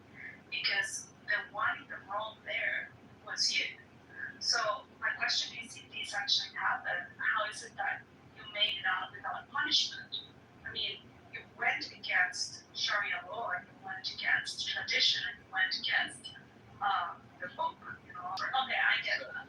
But still, in a family environment, like, how will your dad, quote unquote, choose you? Choose me? I understand what that means. Did he just stop being a judge? No, yeah, exactly. He was already retired by that. His whole career was attached to Sharia law. So how would he be okay with taking your full story? But after a couple of years, he decided to leave Islam himself as well. So. Peace, let's go. Okay. So my mom was Catholic, and she converted from my dad, so she went back to Catholicism. Are they still together? Yeah, they're still together. They're still in the same roof. But he cannot say that he's an ex-Muslim, neither can you, because he calls himself a doubter. So he uses a different term because he's more of a philosophical guy now. But he doesn't want to say that, because if he did in front of like a Muslim, a way that his own family members want to kill him too, because apparently I'm the one who converted him out of Islam. So you guys can never go back a Muslim country on a Sharia law. I could never go back to my family again. No, I cannot. And if they Now, say they won't, now it starts making more sense. But that's the reason why I have this question. Look, listen, Aziz, if you want, bro, ask whatever questions you want. Like, just simply saying that this guy's lying. Like, does this actually shock you that this stuff happened? Guys, are we really believing this story, right? We are. Put that aside. Hold on. Put that aside. Does this come to a... Instead of saying that, why don't you challenge anything that he said? Hold on, I'm not done talking. You challenge anything he said that you believe is not right, but you have to explain why you don't believe it's right. Not to say you are lying, but say why. So I got a question. What did your dad convert into? I have a question. What did he become? You're not listening, right? No, I'm wondering, did he just become atheist? He's more of a rationalist. Right, but did he formally become atheist? Did you hear what he just said, or just I won't say he converted it. I'm asking a question. He said he's a doubter. He can answer his own question. He believes in the grand design, so he's a theist more than anything else. Just like me, I'm a theist too. Did he formally leave the religion? Was there a day? Was it kind of just as a friend? You said we were at a dinner table. You said he's around Muslim countries, you know. No, we were at a dinner table, and he told me straight up that I haven't prayed in the last couple of months. So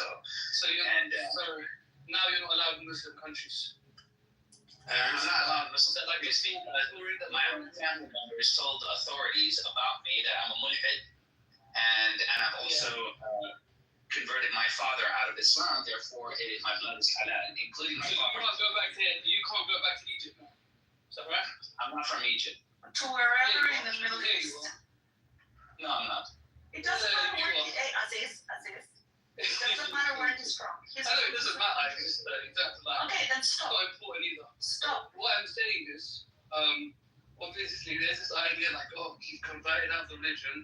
Now you said you're banned from Muslim countries. Is that no, I didn't. You see how you're an idiot and you're not paying attention? Can you clarify? Yes, I can if you shut up. I didn't say that he was banned. I said that if he dared going back to where there is Sharia law or a Muslim country, he might put his life in danger because he already spoke against Islam and he spoke against the Quran and he spoke against the Sharia law. So that will not be welcomed in any Muslim country. You made an assumption. No, it's not an assumption. It's how things work. So has he made formal writings that he's an author and he writes against Islam? What does that have to do? He already spoke Why would they kill him? Because that should be a punishment as well. So according to me personally, because I'm the one who actually is now disseminating disbelief. Therefore, my blood is halal according to Sharia. And if you actually study Umdat al-Salik, you know that too. No, that's actually not true. Just because you cause Muslims, your blood is not halal, that's actually not true. You made it up.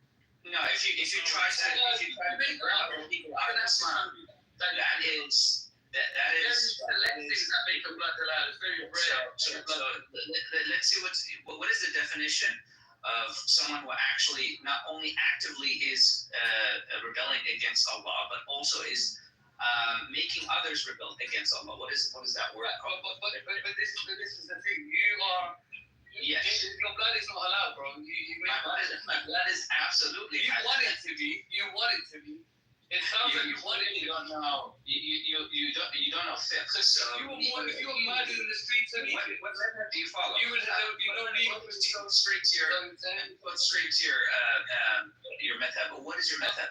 Don't worry about that. That's not important. We're having a strict guidelines on Sharia. I need to know what your method is. What school method you apply? All method is about what your method is. See, he doesn't want to even. If you got killed in the streets of Aziz. Yeah, I know more than you would ever know about fiqh. So don't even try to go. What fiqh do you apply? Go ahead. Okay, so answer me this. If you were murdered in the streets of Egypt, right? Look at this idiot. Right? You were murdered in the streets of Egypt. For what just told me, can you tell me there will be no legal proceeding? I'm going to show you from your own books what Fasad al-Ard actually actually means. Go ahead and tell me which fiqh do you follow? What school of thought do you follow? No. This is not it. That's not easy. The guy is literally telling you from what you believe. I will tell you why you are wrong. You cannot quote one method that says because your dad doesn't want to pray anymore, you're allowed to kill him in the streets, bro. Okay, if you say that's not what I said. It's not the same. It's not the same. They don't even have disagreements about halal blood. Hey, it's not the same. He even says subhanallah. It's not the same. He says that too. Oh my God. It's not the same not praying anymore than going out and speak ill against Islam or against the Prophet or against Sharia law. That's very different. Well, that's why I'm asking you. Is your dad like a, is your dad an author? It's different. What does your dad do now? Is he an author? Does he write books? He's retired. Why does he have to write books? Why does he have to write books? What makes him publicly, is he publicly stating his he doesn't need to be condemned. He doesn't need to be condemned by a government. He can be condemned by his family.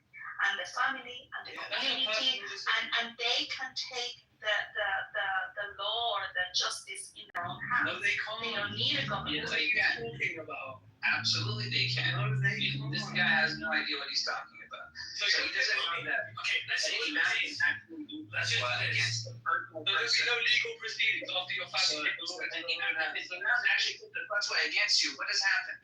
If an imam puts a fatwa against you, is that not a legal proceeding? So is there a fatwa against your dad? Apparently, from my cousins, they say yes, it is. Your cousin is not a mufti. He's not an imam. You know, he said he went to an imam. He already said what happened, and the people who were actually in the university can also confirm. So now they went to an imam and got a fatwa against me and my father. What are you going to do about it? So they did that. What they did? Did they do that? They get that. Palestine. So yeah, you gave me a hypothetical. Did they get a fatwa? Because you're not going to get one. That's what they're saying. That's what they're saying. They've already got a fatwa. And that if I ever come back into any Muslim country, that fatwa is effective. That's you lied. So you got an exclusive fatwa on your father. First of all, they're not going to actually announce a fatwa, especially if I want to actually come back to a famous. Like it's your father. It's not this guy. Who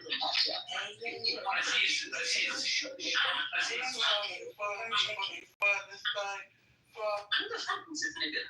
Who's this guy? Yeah, he just doesn't make sense. He's not gonna dox himself to prove something. I'm not gonna dox myself. I'm not stupid. Right. But Aziz, does this sound so out of the ordinary to you that this stuff like this could happen? Yeah, no, it doesn't sound out of the ordinary. Yeah, I think what it is. I can give you documented examples. Hold on. Let Aziz finish. Yeah. So what he's saying is that because his father left Islam and so did he. His family got his imam to order a fatwa. First of all, that wouldn't be a valid fatwa because that's a personal thing that you valid to somehow get a private fatwa. No, we have different fatwas. Again, you don't know the details. And also, what is the first? So if you are getting your halal fatwa, a private halal fatwa. What is the first? Aziz, stop. What is the first ruling of fiqh if you're actually trying to expose it to action in a bad light? What's the command to read in order to expose what it says? What is the ruling and punishment for that? For what? What the hell is wrong with this guy? I'm saying if I saw from any book, if I go to any Islamic jurisprudence and proclaim that a bad light, what is the punishment for that? According to our religious according to the Naya, according to any Islamic jurisprudence book.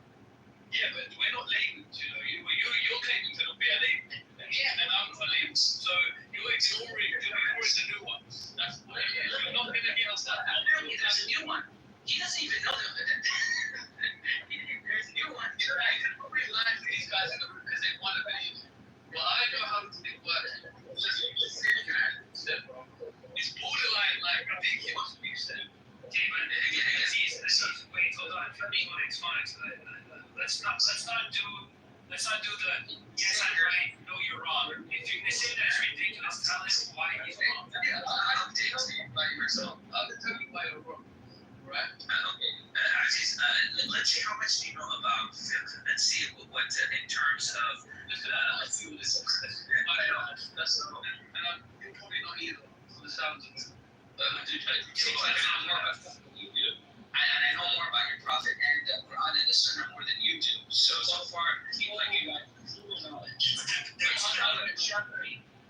you sound like a Shepherd. Maybe we should go to Shepherd. I find it difficult to accept the idea, right? And maybe I'm just but that your family, because your father no longer prays, and you don't. That's not what he said. That's not what he said. What are they? What are you? Are you publicly slating Islam? Like, what are you doing?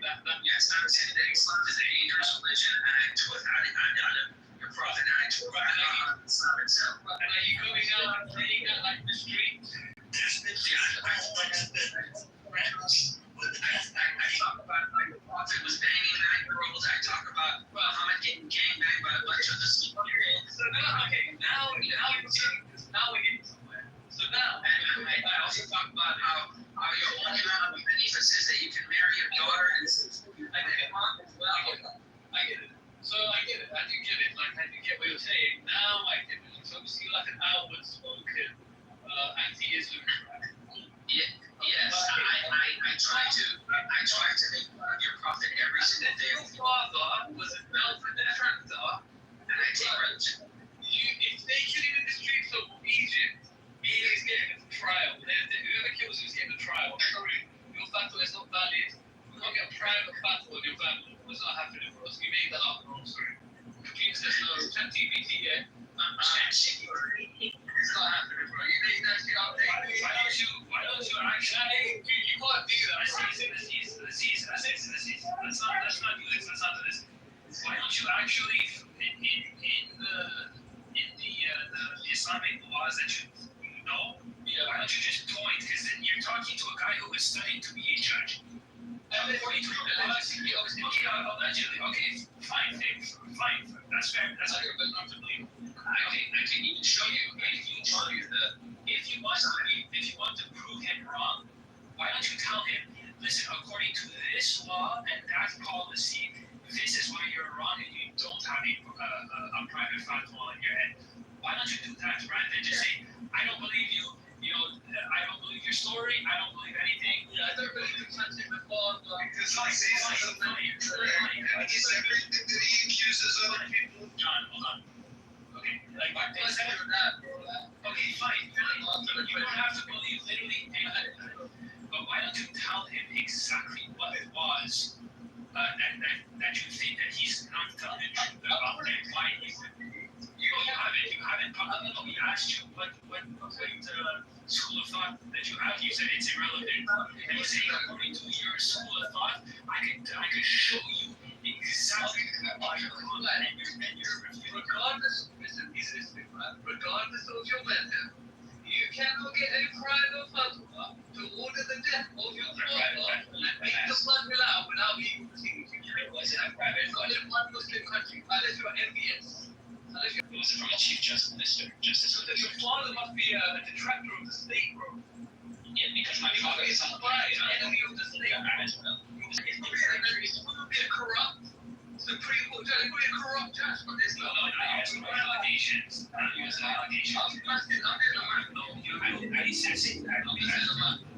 Utopia does not work here, my friend. Utopia does not work here. It's probably trying to don't try to play games with me, dude. You have to play this game vipers. So let me tell you something. It seems like you don't know your own So let me go through some of the flip books here. I just posted something, Simon. Would you like to kindly read about one of the flip books from the Hanafi school of thought? He always talks about.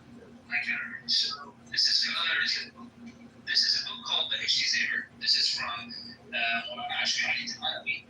He got his ijaza also from an Azhar university since he always talks about Egypt. So I'm assuming that he would need an ijaza as well in order to go against it and argue against it. So why don't you read page 2 on the red circle part? Sorry, I'm just reading something.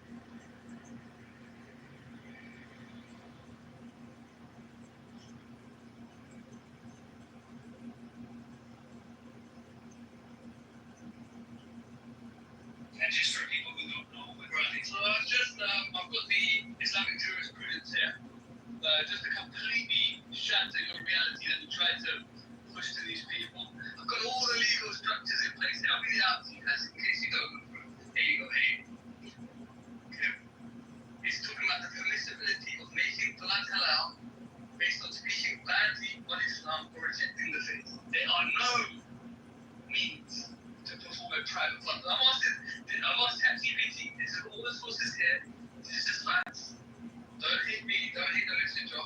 It doesn't hit. But please take this seriously, but with conditions. It doesn't hit. You cannot prescribe the death penalty without legal proceedings. So if you walk in the streets, you cannot kill you. No one can kill your father. The state can order it. And if they haven't ordered it, then who I said that actually give the fatwa again, it was the Chief Justice Minister who actually put the fatwa on the last night. So what happened? What you're saying is your dad was a judge, and the Chief Justice Minister ordered a fatwa on his death. Is that what you're saying? And me as well. So it's both of us. Okay, I mean, you say you want to know this, so let's get you. Too much information. Well, I'm just saying, like, you just have to, this doesn't make sense, bro. I'm sorry. It just doesn't add up, bro. Yeah, it doesn't add up. So here's something. So since he actually wants to bring up, like actual fifth books, I'm actually bringing you a fifth book. I'm even quoting the reference of the fifth book. I'm not actually going to chat GPT to do that. So, David, this is actually one from the Penalty School by Malala Ashwani. They're actually moving court systems, and I had to actually study this. They didn't put a translation of this, but I had to learn it in Arabic. This is one of the books that I had to actually study. Page 2, it tells you about not if you can study, but how. It's actually a little book. When it comes to banking, a little bit like that. Right, but I just wanted to get that because we did that with a few years ago. We did that with Catholic Church. Let's rabbis do it. In Judaism, we don't have this in Judaism. It's trying to stay focused. Trying to stay focused. Like, I don't know why people engage. I don't even know why people in Clubhouse still engage with you. So if they choose, they can do this. But keep your Judaism rhetoric to yourself if you can, as much as you can, please. Let's just not go there. The whole of Sarah, let's not go there. Like, it's just disingenuous. Your scriptures justify. Disingenuous is you are swimming and jihadi. If you want to swim in jihadi Nazi sewage, go to a men's room. Please keep your Nazi rhetoric to yourself. So I walk into like the type of disingenuous Islamophobic hate fest. No, it's not Islamophobia. Like Judaism is a framework because Islam, like Judaism is a complete like political ideology, and Judaism we don't have we're not talking no. There's not a single state that has Jewish laws, but there are many states with Islamic laws, and even in the West, the Muslims in the West, even in the Muslims in the West, I think I even asked you at one point, do you think that you should have like Sharia law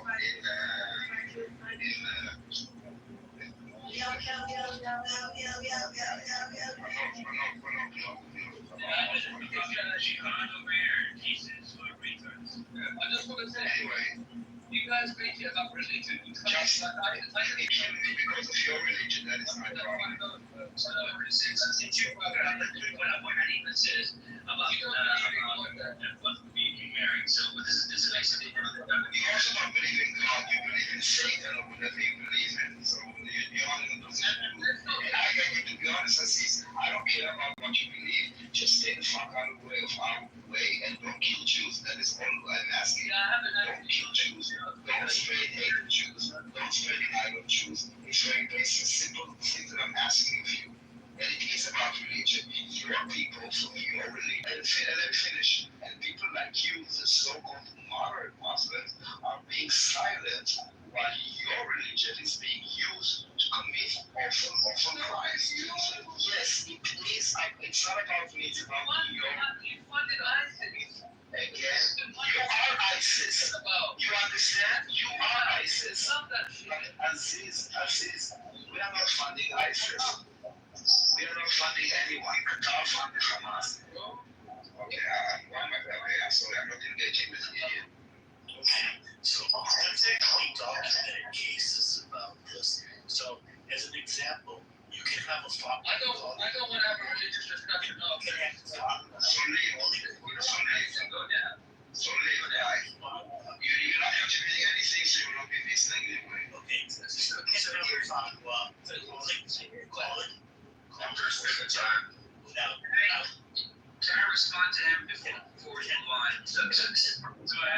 this book. This is from his own Islamic jurisprudence book. This is from Imam Abu Hanifa, which is one of the guys who actually started the Hanafi school of thought. So this is as big as it gets. Imam Abu Hanifa said again, Imam Ibn Hazm says that there is no punishment for the one who married his mother, who gave birth to him, his daughter, his sister, his grandmother, his maternal aunt, his brother's daughter, and his sister's daughter, knowing that they were forbidden to him. This is from a scholar who was pretty much the greatest scholar that ever lived, but all dumbed down for you to the point that you just have to accept what it says. So it's very explicit that you can actually marry your own mother in the Hanafi school of thought. Okay, and there's two documented cases. So the one case you can have a fatwa calling for the death of someone without any legal proceeding of any kind. And that is, of course, a very famous case of the fatwa against calling for his death, which was attempted and acted on by people from around the world. The other case I wanted to mention was the case of a 23-year-old in Saudi Arabia, Hamza Kashgari, who simply posted on Twitter 3 posts where he posed questions. And because of that, he was immediately threatened with death sentences. He actually flew to Malaysia to escape possible prosecution that was being threatened to him. Saudi Arabia managed to get extradition from Malaysia, even though they don't have extradition arrangements with Malaysia. He was sent back, and he was held in prison for 2 years without any trial, and he was threatened with charges that would have led to his death penalty for merely asking questions, and in no way left Islam or anything like that, and even that was considered sufficient to threaten his life. So all of these things are possible given that. And for anyone that doesn't believe that Muslim countries, or some Muslim countries, I should say, do not permit child marriages to adults, there you can look it up. A couple of the cases in the chat. I think one was a 9-year-old and one was a 12-year-old, were both killed on their wedding night. Yeah, there was a case based on what we were talking about earlier in another room, where there was in Yemen, where a 23-year-old was married to a 13-year-old.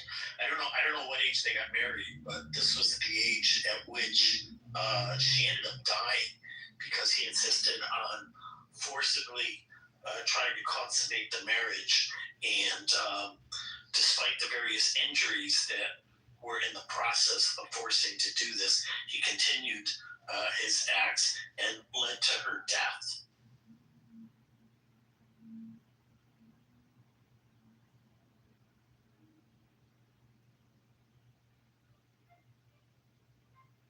By the way, I have another one over here if you guys look at my picture profile.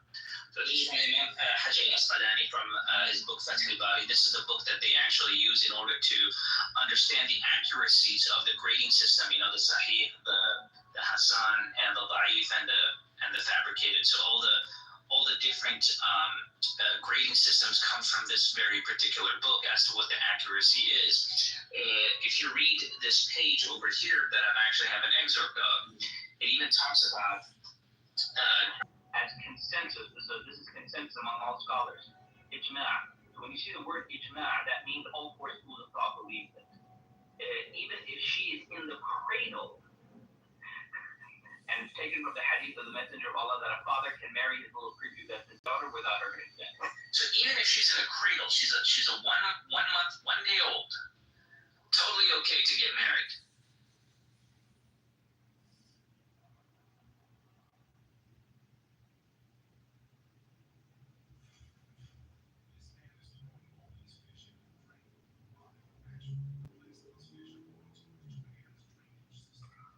I think there's technical problems in the group. Did anyone hear what I just said?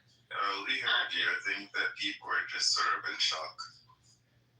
So this is the stuff that we have to learn in Islamic University. Stations in some Middle East countries discuss this and are giving advice or religious rulings to people, and they discuss this idea of marriage at any age, that there's no lower limit of any kind. You know, a few months ago I came across a book called Law, I think it was called Law of the Desert. It's about Bedouins and Bedouin law and how it was developed. And I think all of these legal systems, whether they be sort of Judaism or in Islam and Bedouin law, kind of develop. And I think that this is sort of the reality of the foundation of law, right? Because you have a set of moral realities, and you have a bunch of cultures that people interact with, and some of them that get legislated and kept in through society. But I think it's part of the same sort of thing.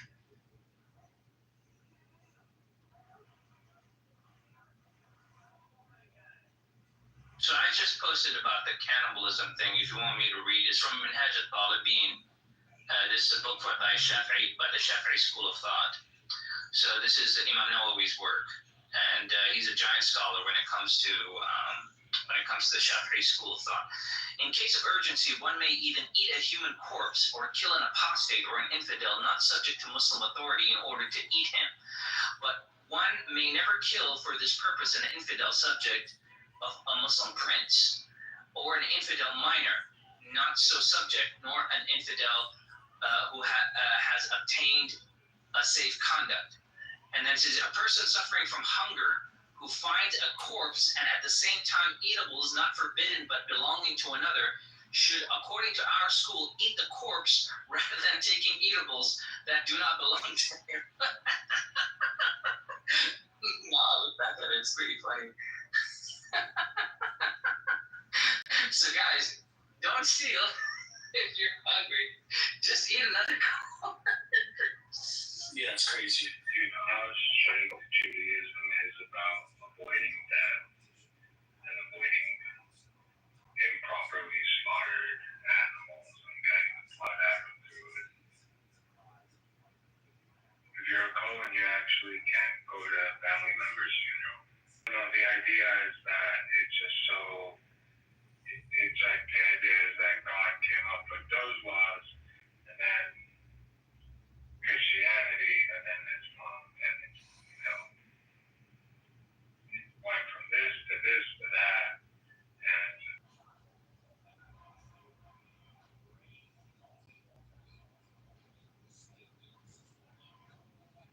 Jason, I didn't get a chance to tell you I appreciated your comments from the conversation the other day.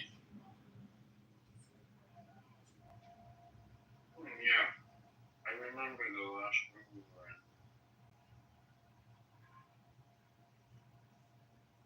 Talking about what were we talking about? But I appreciated. Oh, it was a pro-life abortion discussion, and I liked how you're able to agree with people who are taking the opposing position, based on whatever the actual principles being discussed, which a lot of people have difficulty doing.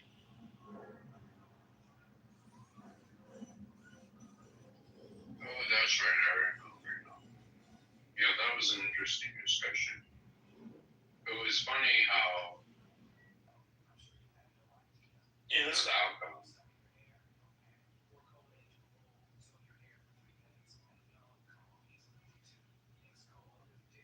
At the end, I had to give up because it started getting a little ridiculous and repetitive and kind of dumb at the end. But the government can't restrict people's freedom at all. Like, basically, like the hard libertarian guy. The guy's like, don't understand what the government is. Yeah, and then you gave some examples, and I gave very specific examples where it is done. And you just seem to think, I don't know, we just kind of ignored it. What just happened? There's some kind of technical problems.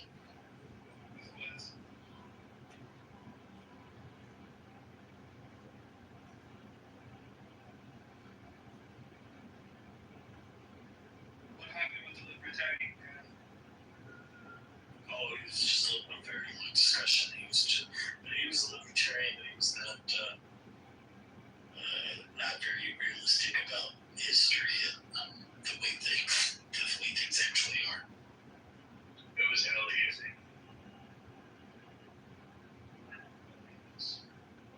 The law isn't philosophical, or Yeah, well, yeah, and then Elliot was really advancing social contract theory.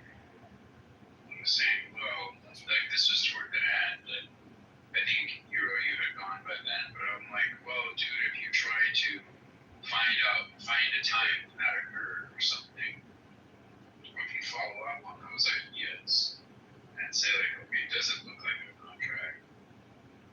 Generally, it doesn't, you know. And I said, well, let's talk about it next time. Sam was actually saying he wanted to do it, so I didn't try to treat it in great detail, but asked him a good discussion of why social contract theory.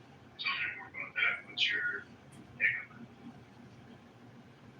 I don't believe in social contract theory. I think it completely escapes like the reality of either you believe in the concept of individual rights or you believe in social contract theory, where we're basically like you can just vote.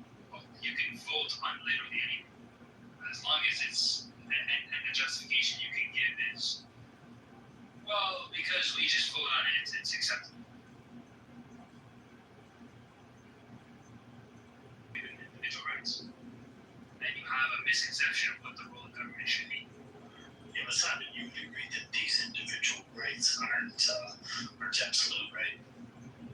Yes, they are. Either you believe in the concept of an individual right is simply a moral principle. So it's like saying, well, you know, me killing people is not absolute. Like me initiating force is not absolute or not. It's like, well, I mean, it just depends on your moral framework. Either you accept that the initiation of force is always evil, or you don't.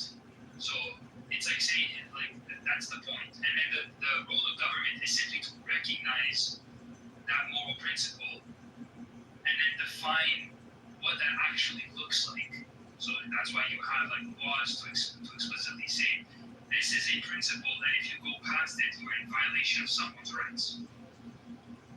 But if you're saying, well, rights aren't absolute, I can't help you with that, because a right is simply a moral principle. Either you abide by and you accept people have the right to act how they want, unless it violates the rights of another person. But in order to have that principle clearly defined, that's where the government steps in and then writes it into law. This is when you're in violation of another person's rights. So yes, rights are absolute. Either you accept that premise, or you don't. But if you don't, then you simply just don't believe in like the totality of what individual rights actually constitutes.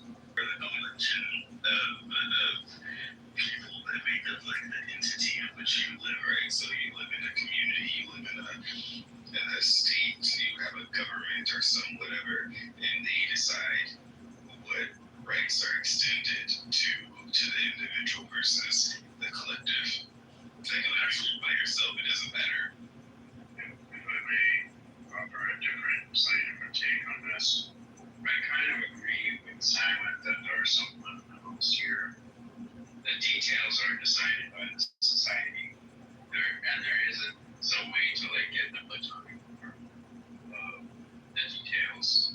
But if the society decides the right or wrong, then there are public policy consequences, and there are visible like stoppages and screw-ups and infelicities in the way the government works. So there is natural law. I think this is the natural law position, the position of people in Edinburgh's time, in Adam Smith's time, the position of the people embodying classical liberalism. There is an order to this. There are policies that if you make them, they're not going to work out. You can't just make any policy you want because the collective says they want it. And that is governed by things outside of what people want. And we need to want to know those things. We'll see in things we can. There are people we can give certain powers to shouldn't have those powers for themselves. And that is shown in the workings of it and in our experience with that. Well, Jason, I agree with you that there are limits to what a collective can do versus individuals' rights or natural rights, whatever you want to call them. On the other hand, those rights are not absolute, and that's the problem. Is their collective can impinge on those rights. So, as a very simple example, most people accept that individuals have a right to property. But that right to property isn't absolute because you have the state has the power of eminent domain. It can force you to sell that property. And that's just a contradiction. Well, it's not a contradiction. This is how could you have the right to property, but then also the state gets to just take it? Because you assume that these rights are somehow absolute and they can't. I'm not saying they're absolute. That's what I'm saying. I never said that they're absolute. I'm saying if you accept contradictions, then you just contradict the idea of it's not a contradiction. It's a question of sovereign domain. So you have a right to property. You have a right to property. As long as you don't, as long as I be voted away. It's not voted away. This is a thing. How could you accept it? Well, that's maybe you don't understand how eminent domain works. No, I understand how it works. We're just saying it's a contradiction. It's not a contradiction. It's a contradiction. Obviously, that protects individual rights, but also violates the right to property. Because you're assuming that rights are somehow absolute. And if I'm not saying it's absolute. Well, if I may offer an alternative way to look at this, Simon, I mean, the only reason you have any, or in most cases anyway, when you have a court case, when you have a dispute, it's because there is a conflict of rights. And conflicts of rights occur all the time. And so they can't be absolute. People also have a right not to be bothered by other people. And so if you go right into someone else's space, now there's a conflict of rights. On the one hand, I want to go there. Can we just define our terms? What are rights? A right is a cause of action at law in a public policy sense. This is for a dispute. It's a just basis for a dispute. If you have a right to something, you have a basis for a dispute. It doesn't decide the dispute. Okay, because someone else can have a just basis as well. Well, that's within a legal context. Yeah, it's within a public policy context. Yeah, so without a political system, rights don't exist. That's what it means, right? Well, without people, but as long as you have a community, you have third parties to conflict. Basically, are like, hey, you two, we gotta figure this out. And that's the origin of rights. That's the origin of public policy. If you live by yourself, you can have all the rights you want, right? You can do whatever you want. But as long as you live with other people, you have to live within the boundaries by which the community has defined those rights. Well, no, you don't. You don't. You do. No, as long as you live within a community, you have to accept that other people are going to be involved in disputes you have with other people. But that community frequently cannot force you to do the things according to the rules it has decided. It frequently fails to do so, and there are numerous examples of that. And that's a clue that the community has made the wrong rule. And no, you don't have to abide by it. Prohibition was an example of that. No, Jason. But if you want to talk about what really happens, no, you don't always, and you often don't have to. Okay, that's the point. It's not unlimited. So if you say you don't always have to, no, but sometimes you do, and that's the point. So the state does have that power, and it is necessary. And as you pointed out, it's necessary for a couple of reasons. One is when you have two rights that conflict with each other for different parties, and also when you have the interests of the state as a collective versus the individual rights. And this is shown in one example after another. The examples that you gave actually were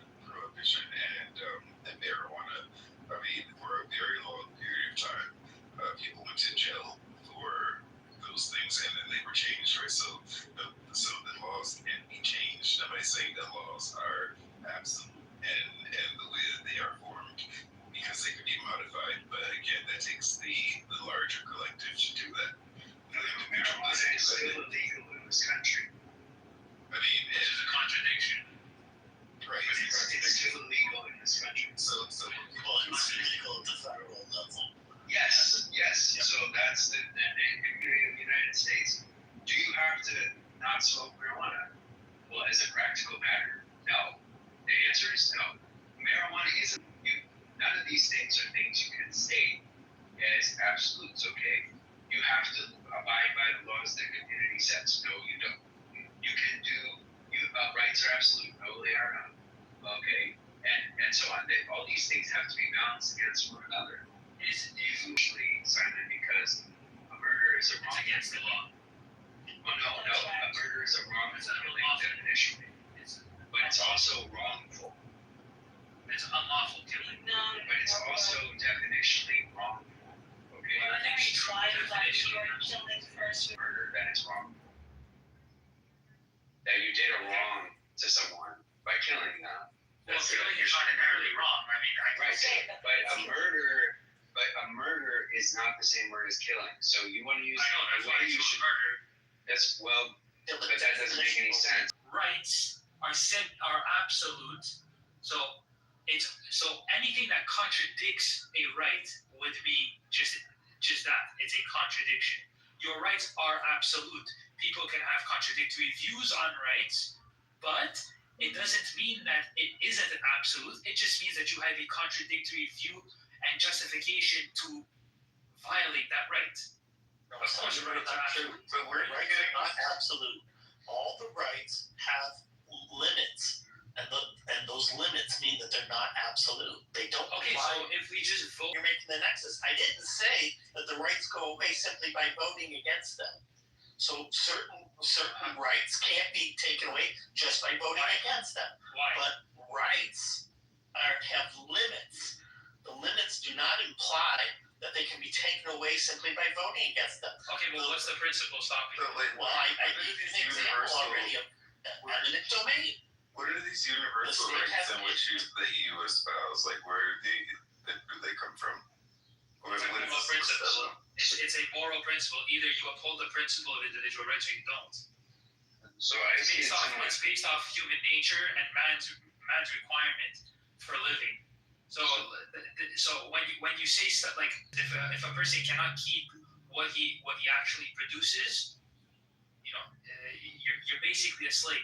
So you agree that the property rights are not absolute rights? Yes, of course I say property rights are absolute because it's based on man's nature. He needs to have this. If you just believe in contradictory justifications to remove certain things, of course. If you're simply saying, again, you just said the state can take away because of eminent domain. Eminent domain is just there because we voted on it. Like if you vote away eminent domain, it goes away. Sam's property. Sam asked a good question earlier that I would like to address, okay? Because where do these rights come from? And in classical liberalism, we have a different idea about where they come from, right? Which is that you try different things, and it turns out certain arrangements of rights actually work. Your government system actually works. And certain arrangements lead to chaos, okay? And things that you don't want in your society. And so the truth is we don't know. Maybe they come from God. Maybe they come from nature. This is what you see in Adam Smith's writing on this topic in my ways. And then when Euro says rights have limits, I think in a classical liberal framework, we have a very different way of articulating that. Just simply that rights come into conflict from time to time. They come into conflict. And then you must adjudicate that conflict. Do they have any inherent limits? No. I mean, if they never come into conflict, then there's no limit, right? But they do come into conflict, and then you must adjudicate the conflict. Well, right. I mean, that's the whole point of the legal system. The point is that all of the laws are supposed to define what your freedom of actions are based off of individual rights. So, for example, your property rights, your property, the law says if you take someone's property without their consent, you're stealing. The principle is if your freedom of action intervenes in someone else's freedom, the courts, an adjudicator to adjudicate the situation. Now that's the principle of every law. Every law is supposed to be based off of individual rights.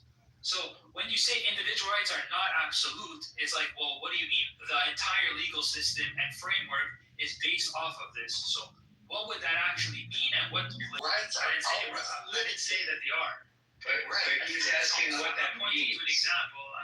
He's asking what that means. What does it mean that rights are not absolute? It means they operate in certain domains, and that they have limits, and they do not apply beyond those limits. So you have a right to property is a good example, but you can lose that right to property through several different means. So one of them I already stated, eminent domain. I mean, there's also adverse. But hold on. You're not losing the right. It's just eminent domain itself contradicts property rights. So You're just saying it doesn't. But I'm simply saying that eminent domain contradicts. Let's set it aside. You can't keep like hitting the same button over and over again and trying to get a different result. A little flexibility will help. A little flexibility will help using different words and using different examples. So Simon, another way you can lose your right to property is harmful use of the property. If you use your, you'll have a second to ask your question. Have a second. If you use your property in a way that is harmful to others, it can be taken from you. And that's true all over the world. And it has been true for other cases where you've been using your property. And the question is how do you obtain property in the first place? And that's a good question too. And yeah. So again, so the fact if you're saying that you violate someone's right, you don't lose your right to property. You simply just have some sort of. I mean, give me an instance of that actually happening, because I don't know, like you have a gun and then it's taken away, for example, or like what? Like give me an actual. You own a house and you own land, and the government wants to build a highway. No. We're talking about harmful use now. We're talking about harmful use now. And so you have to stop hitting the same button. You're not answering the question he asked. You're not answering the question. You're not answering the question he asked. He said, okay, what's an example of harmful use? Okay, leading to the loss of your property. Right. You need to answer that if you want to speak to his question. And if you don't, then let someone else answer his question. His question was providing an example, and I'm giving you an example of harmful use. Okay. No, it doesn't. And that's what his question is. Okay, that's fine. Harmful. So what's an example of harmful use? Okay, an example of losing your property from harmful use is you are driving drunk, you hit a building with your car, and your car is taken from you for a period of time. Or someone votes your rights away. That's just a clear example. I never said like voted away. I said just let him finish what he's saying. Why don't you just stop talking and let me finish the point? Because you're saying you're Euro, we know that. We know it. If you murder someone, you forfeit your rights and you go to jail. Right. That's the whole point. Okay. So you don't think that's a case of a person losing their property rights? And I'm not sure what we would call that. Okay, I'm not sure what we would call that. But that at least clarifies something for me. But Sam wanted to say something, and maybe we can go to Sam's topic and then go back to. If I like Jason as an example, but I think the idea if you can forfeit your rights, then I think inherently that means that rights are not a universal right. Like in many cases, you don't regain those rights back. Just hitting the same button. You had a new topic. You had a new, more specific topic instead of hitting the same button. Oh, I'm sorry. Like obtain property in the first place, right? That was my question. Okay, so one way you can obtain property is someone else gives it to you. Right, so that means granted property, right? Yeah, you could be granted property. Yeah. And if there's a conflict between that property, then it goes to be adjudicated. Like who was the dispute in ownership? If two people think that people gave it to them, is that the conflict you're talking about? Yes, or someone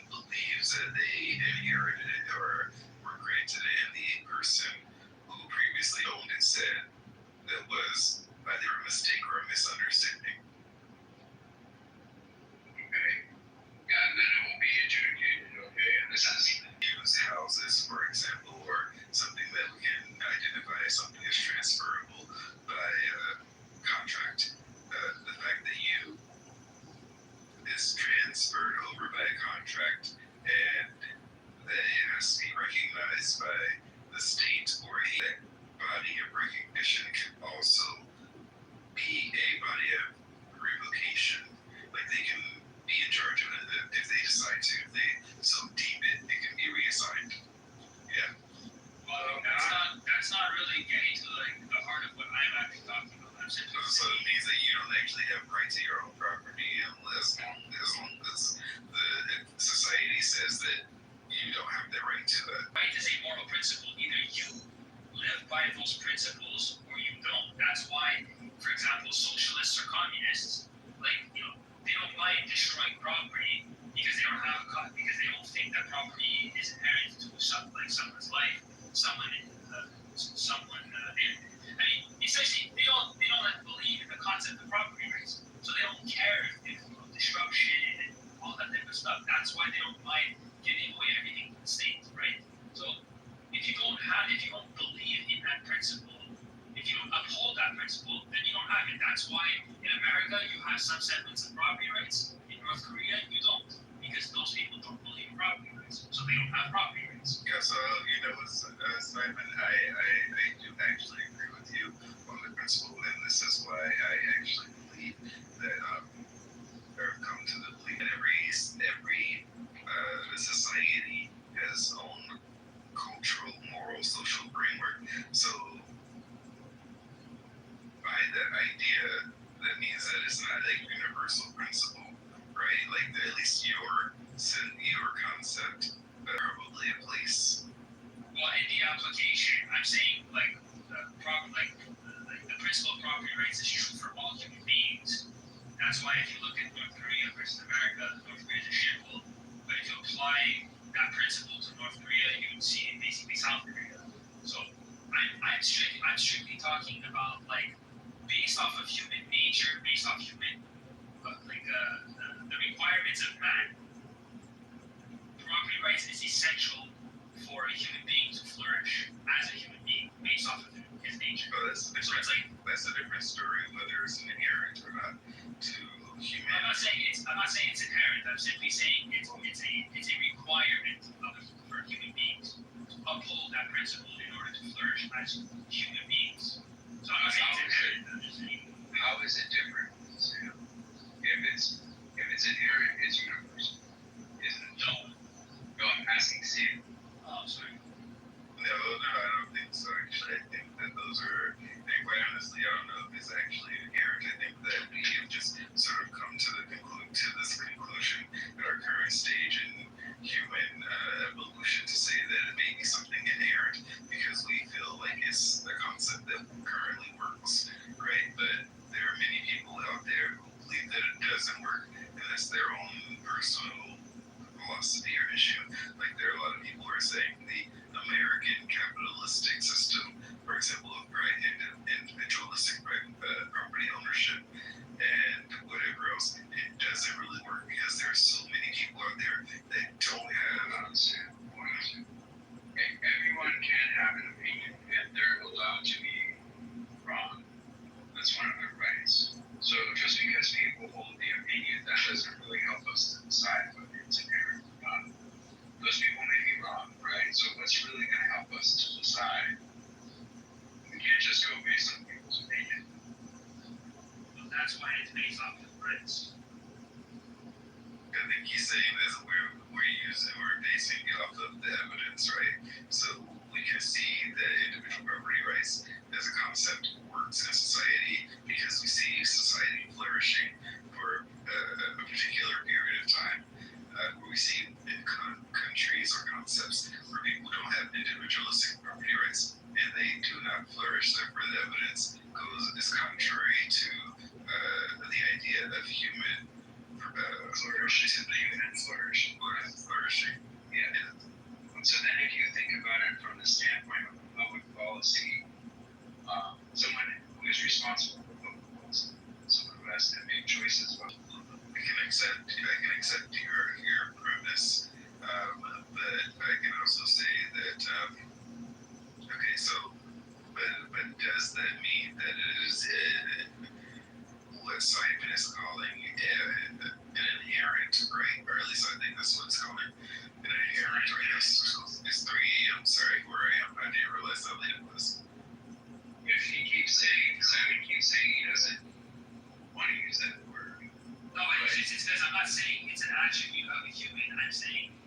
off human nature, property rights is a principle that you should uphold as a moral virtue. So he's not saying it's inherent, but I think it is clear that it's the best we know we can do now. And as far as our understanding of human nature, like Simon is saying, it's the best we can do now. It's the best we know now. And shouldn't we try to do the best that we know now? I mean, yeah, it's the idea, but I think what you're really saying is that, like, naturally in society, when you have like a collection of people, that is not something that, and I'm not saying a collection of 100 people or whatever, then the rights that you have are something that is only extended by virtue of the whatever the majority of the people are. That is that. The only reason I said that eminent domain is inherently just contradictory to property rights is because if you look at the role, the proper function of a government, essentially it's there to protect your rights. That's the only function of a government. Now, when you break it down, if you say that I have property domain, all you're saying is that I have the right to property, but now because the government needs something, they can take my property, literally expropriate it, and then use it how they want. That's the literal definition of the violation of my rights, but only because you have allowed the government to. You somehow justify that. That doesn't negate that you're violating my rights. That just means that you have justified the forfeiture of my property and the legal, and you just given people a legal justification for the government to do so. But that doesn't mean that you're not contradicting my right to property. Okay, so some people can say that the right to own property is only extended to you by the government, right? Like they're say that again. So the government doesn't. The government is there to recognize your property. So that if I have, why can't they just say the government owns the property totally, and then you are? Well, okay, but Sam, they can say that. So that I don't have property. But Sam, you keep coming back to this position that it's like people can say this, people can say that, but that's not an argument. People can say anything. That doesn't give you any rights. I'm not saying people.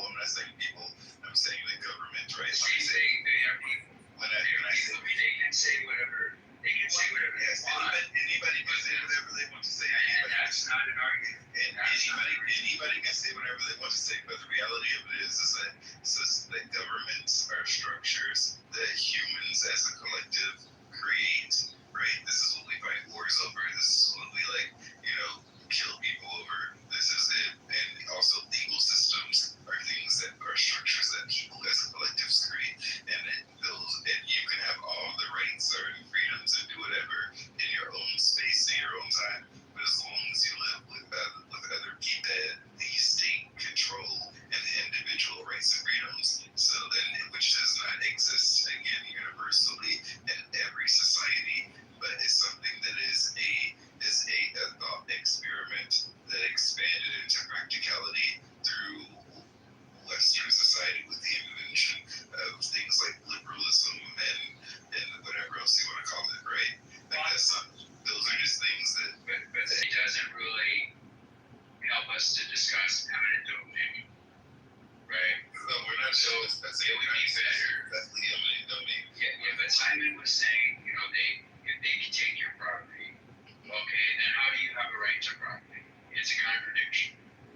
Okay. No, but the question is how do you have a right? How do you even have a right to property at all? Right? It's an extension of the state giving to the individual. The state. The state. Okay, so you're advancing that, okay, as a thesis, but we don't have to accept that, okay? So, if you're going to say, well, I assume that property is due due to the state's grant to you, then I assume it's not a violation of your rights. Okay, but you can't make us work with that framework. Okay, we need to be able to comment on that. You can't just force us to accept that. Okay, that's assuming the conclusion or begging the question. All right, we don't accept, neither Simon nor I believe that that's what property comes from.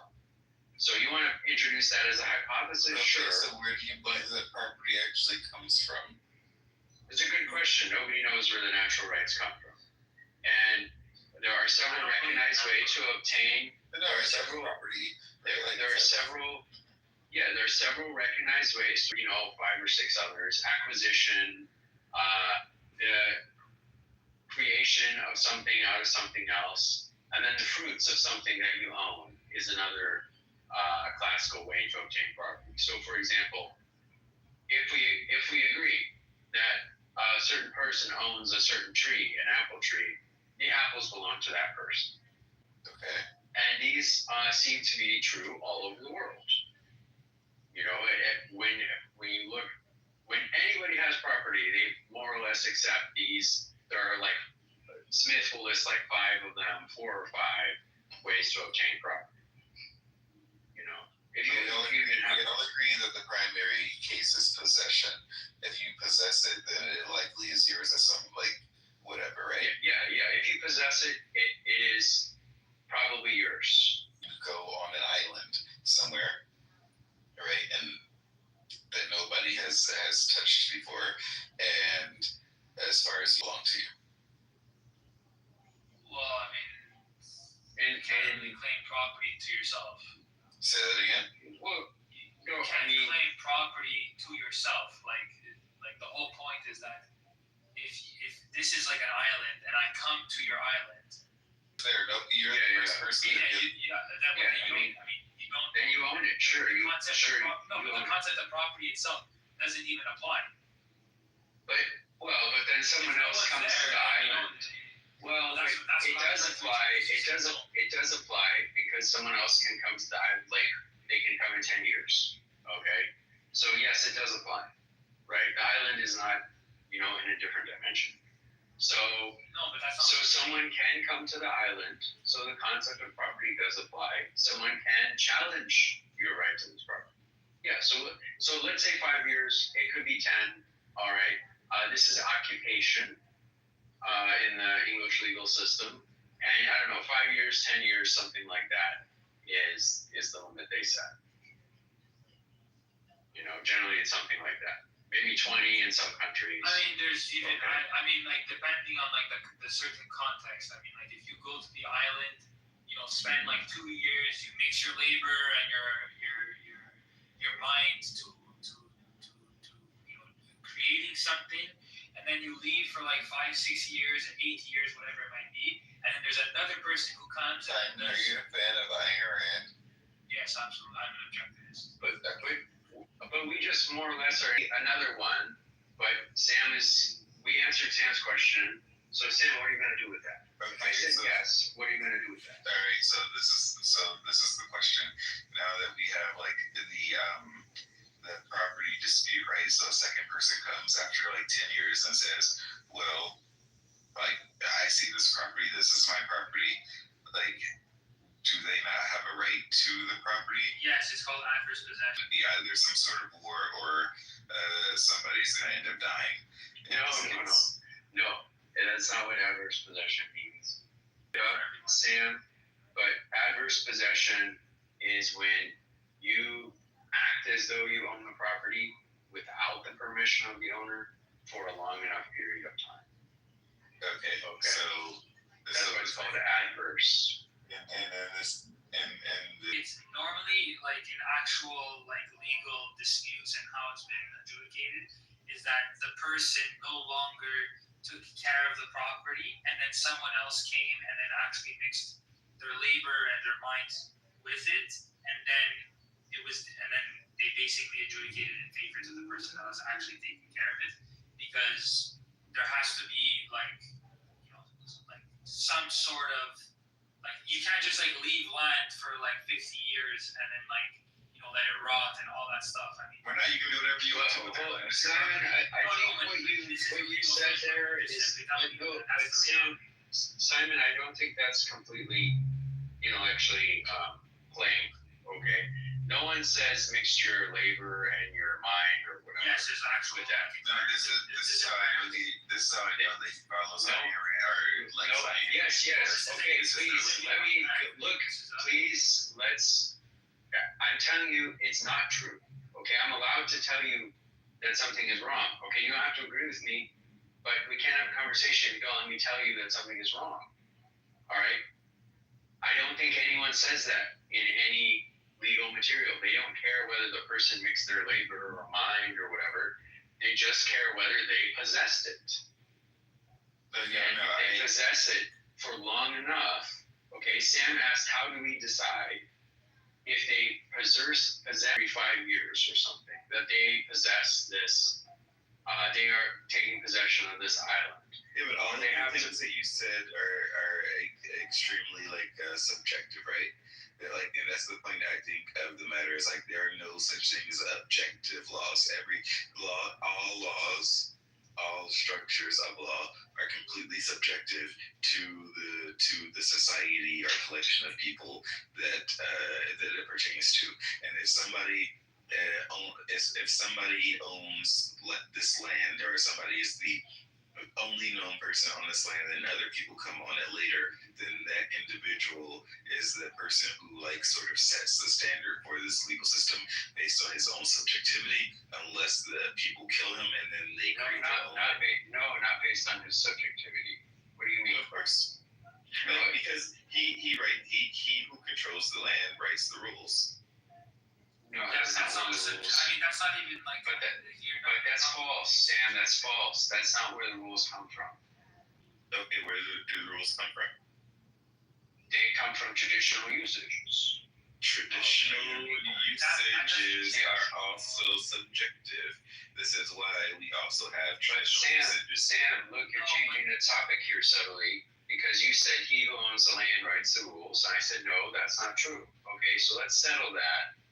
They don't come from one individual deciding what the rules are. No, as they settle those. But it depends on also the method in which they settle the conflict, right? Well, so then, you can settle the conflict by getting rid of the conflict by killing the other person. In general, you cannot do that. In general, you cannot do that. Well, morally. Because it upset. No, in general, you cannot do it because it is upsetting to their family and it leads to further conflict. And because it reduces the productivity and survival likelihood of your society. So in general, we don't see that the norms that evolve are like two people disagree, we kill one. Jason, have you ever read this book called Moral Tribes by Joshua Green? Well, I want to make sure that you understand my answer to your question before you ask me another one. No, I'm just asking if you read the book. I answered. I gave you my first question. I do understand your. Well, I want to answer your second question. I do understand your question, and it sounds kind of. My answer, not my question. My answer. I'm sorry. I do understand your answer, and it does sound like an allegory that Joshua Green gave in this book. I think it was called the. I forget what the allegory was called, but I'm curious if you read this book. I don't want to answer your question. Because you don't want to read it. I mean, you did. No, I don't want to answer your question. I don't want to answer your question. So I'm not going to answer your question about this book or any other questions about that book. So to focus in on the topic here, you keep doing this to me. Where we have a topic, I try to give you something to work with there. You don't really respond to it. You just make me move to something else. No, I did. Because actually, I said I accept you. I don't see it that way. I don't see it. I just want to go back to the whole nobody writes that. By the way, John Locke actually. Yes, and no public policy is written that way, right? And I think this is where you and I have a disagreement from a previous room, where I think you're making a big mistake. You're assuming that John Locke's attempt to kind of summarize the legal system he inherited is foundational to that legal system. But it's not. And so the idea that that's like how to explain what the legal system does is, I think it's not a good explanation. I think there are much better ones, and actually Adam Smith does a better job than Locke. Blackstone does a much better job. Well, and that's why I disagree with your going back to the original claim you made was that laws are not philosophical in nature, and my claim was that they are, because politics, the nature of political philosophy is that it's the application of ethics to social questions. So without a moral philosophy, you can't have a political system. So unless you have a theory that tells you what's right and what's wrong in the world, you don't have a legal framework that stems from that. So that would agree with that. We need a structure of justice. Absolutely. So all laws are philosophical in nature, but your view of it is that all these laws just come out of some vacuum and just exist. No, I never said. I did not say that. Yeah, you said no laws are philosophical in nature. That was your. I did not say laws come out of a vacuum and just exist. I did not say. I know you didn't say that, obviously. Okay, but you said your view is this. Okay, so I'm very explicit. You said your view is this, that laws come out of a vacuum. And this is not a fair summary. That's my take. I said that's my take on what you think. I'm saying your initial claim was that little laws are philosophical in nature. That was not my initial claim either. Yes, it was. No, my claim was laws are not based on moral philosophy. Something along those lines, that if you look at where they come from, they don't come from people reflect laws come from. They come from traditional systems of dispute resolution. That's where they actually got that. Moral frameworks that are more is a moral framework a better word than or concept than moral philosophy.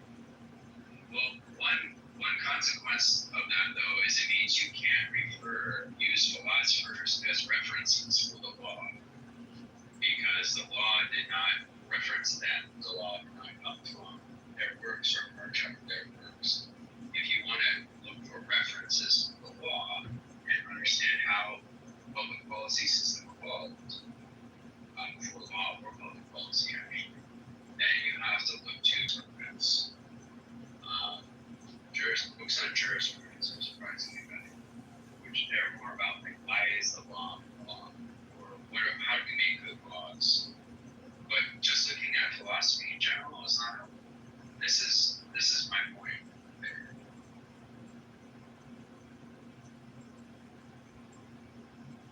Well, every person who has some moral framework got it from some philosopher. I think that's just true for literally everyone. Yeah, I think this is a chicken or egg thing. Yeah, but the thing is, that's why I'm saying, politics is the application of ethics. So you can't have politics if you don't have it's irrelevant. If you have a system of right and wrong, all of your political positions stem from that moral framework. So you can't have a political system without that moral framework. So you might not explicitly say, oh yeah, this law is because of law, this law is because of rank, this law is because of Kant. That might not be the case, but where it actually stems from are from these philosophers. I think the philosophers are just trying to. So hold on a second. It doesn't. Washes it. Alright, so for me, I would have a lot of people right now. They're not that, but you know what? I did too much this now, so you might get the left side of you know some of this. The attorney was trying to beat me into a They lying. And they not even want to get into the case of the mission. Like, Trying to beat me into the debate, or my power. He wasn't trying to beat me in the last room.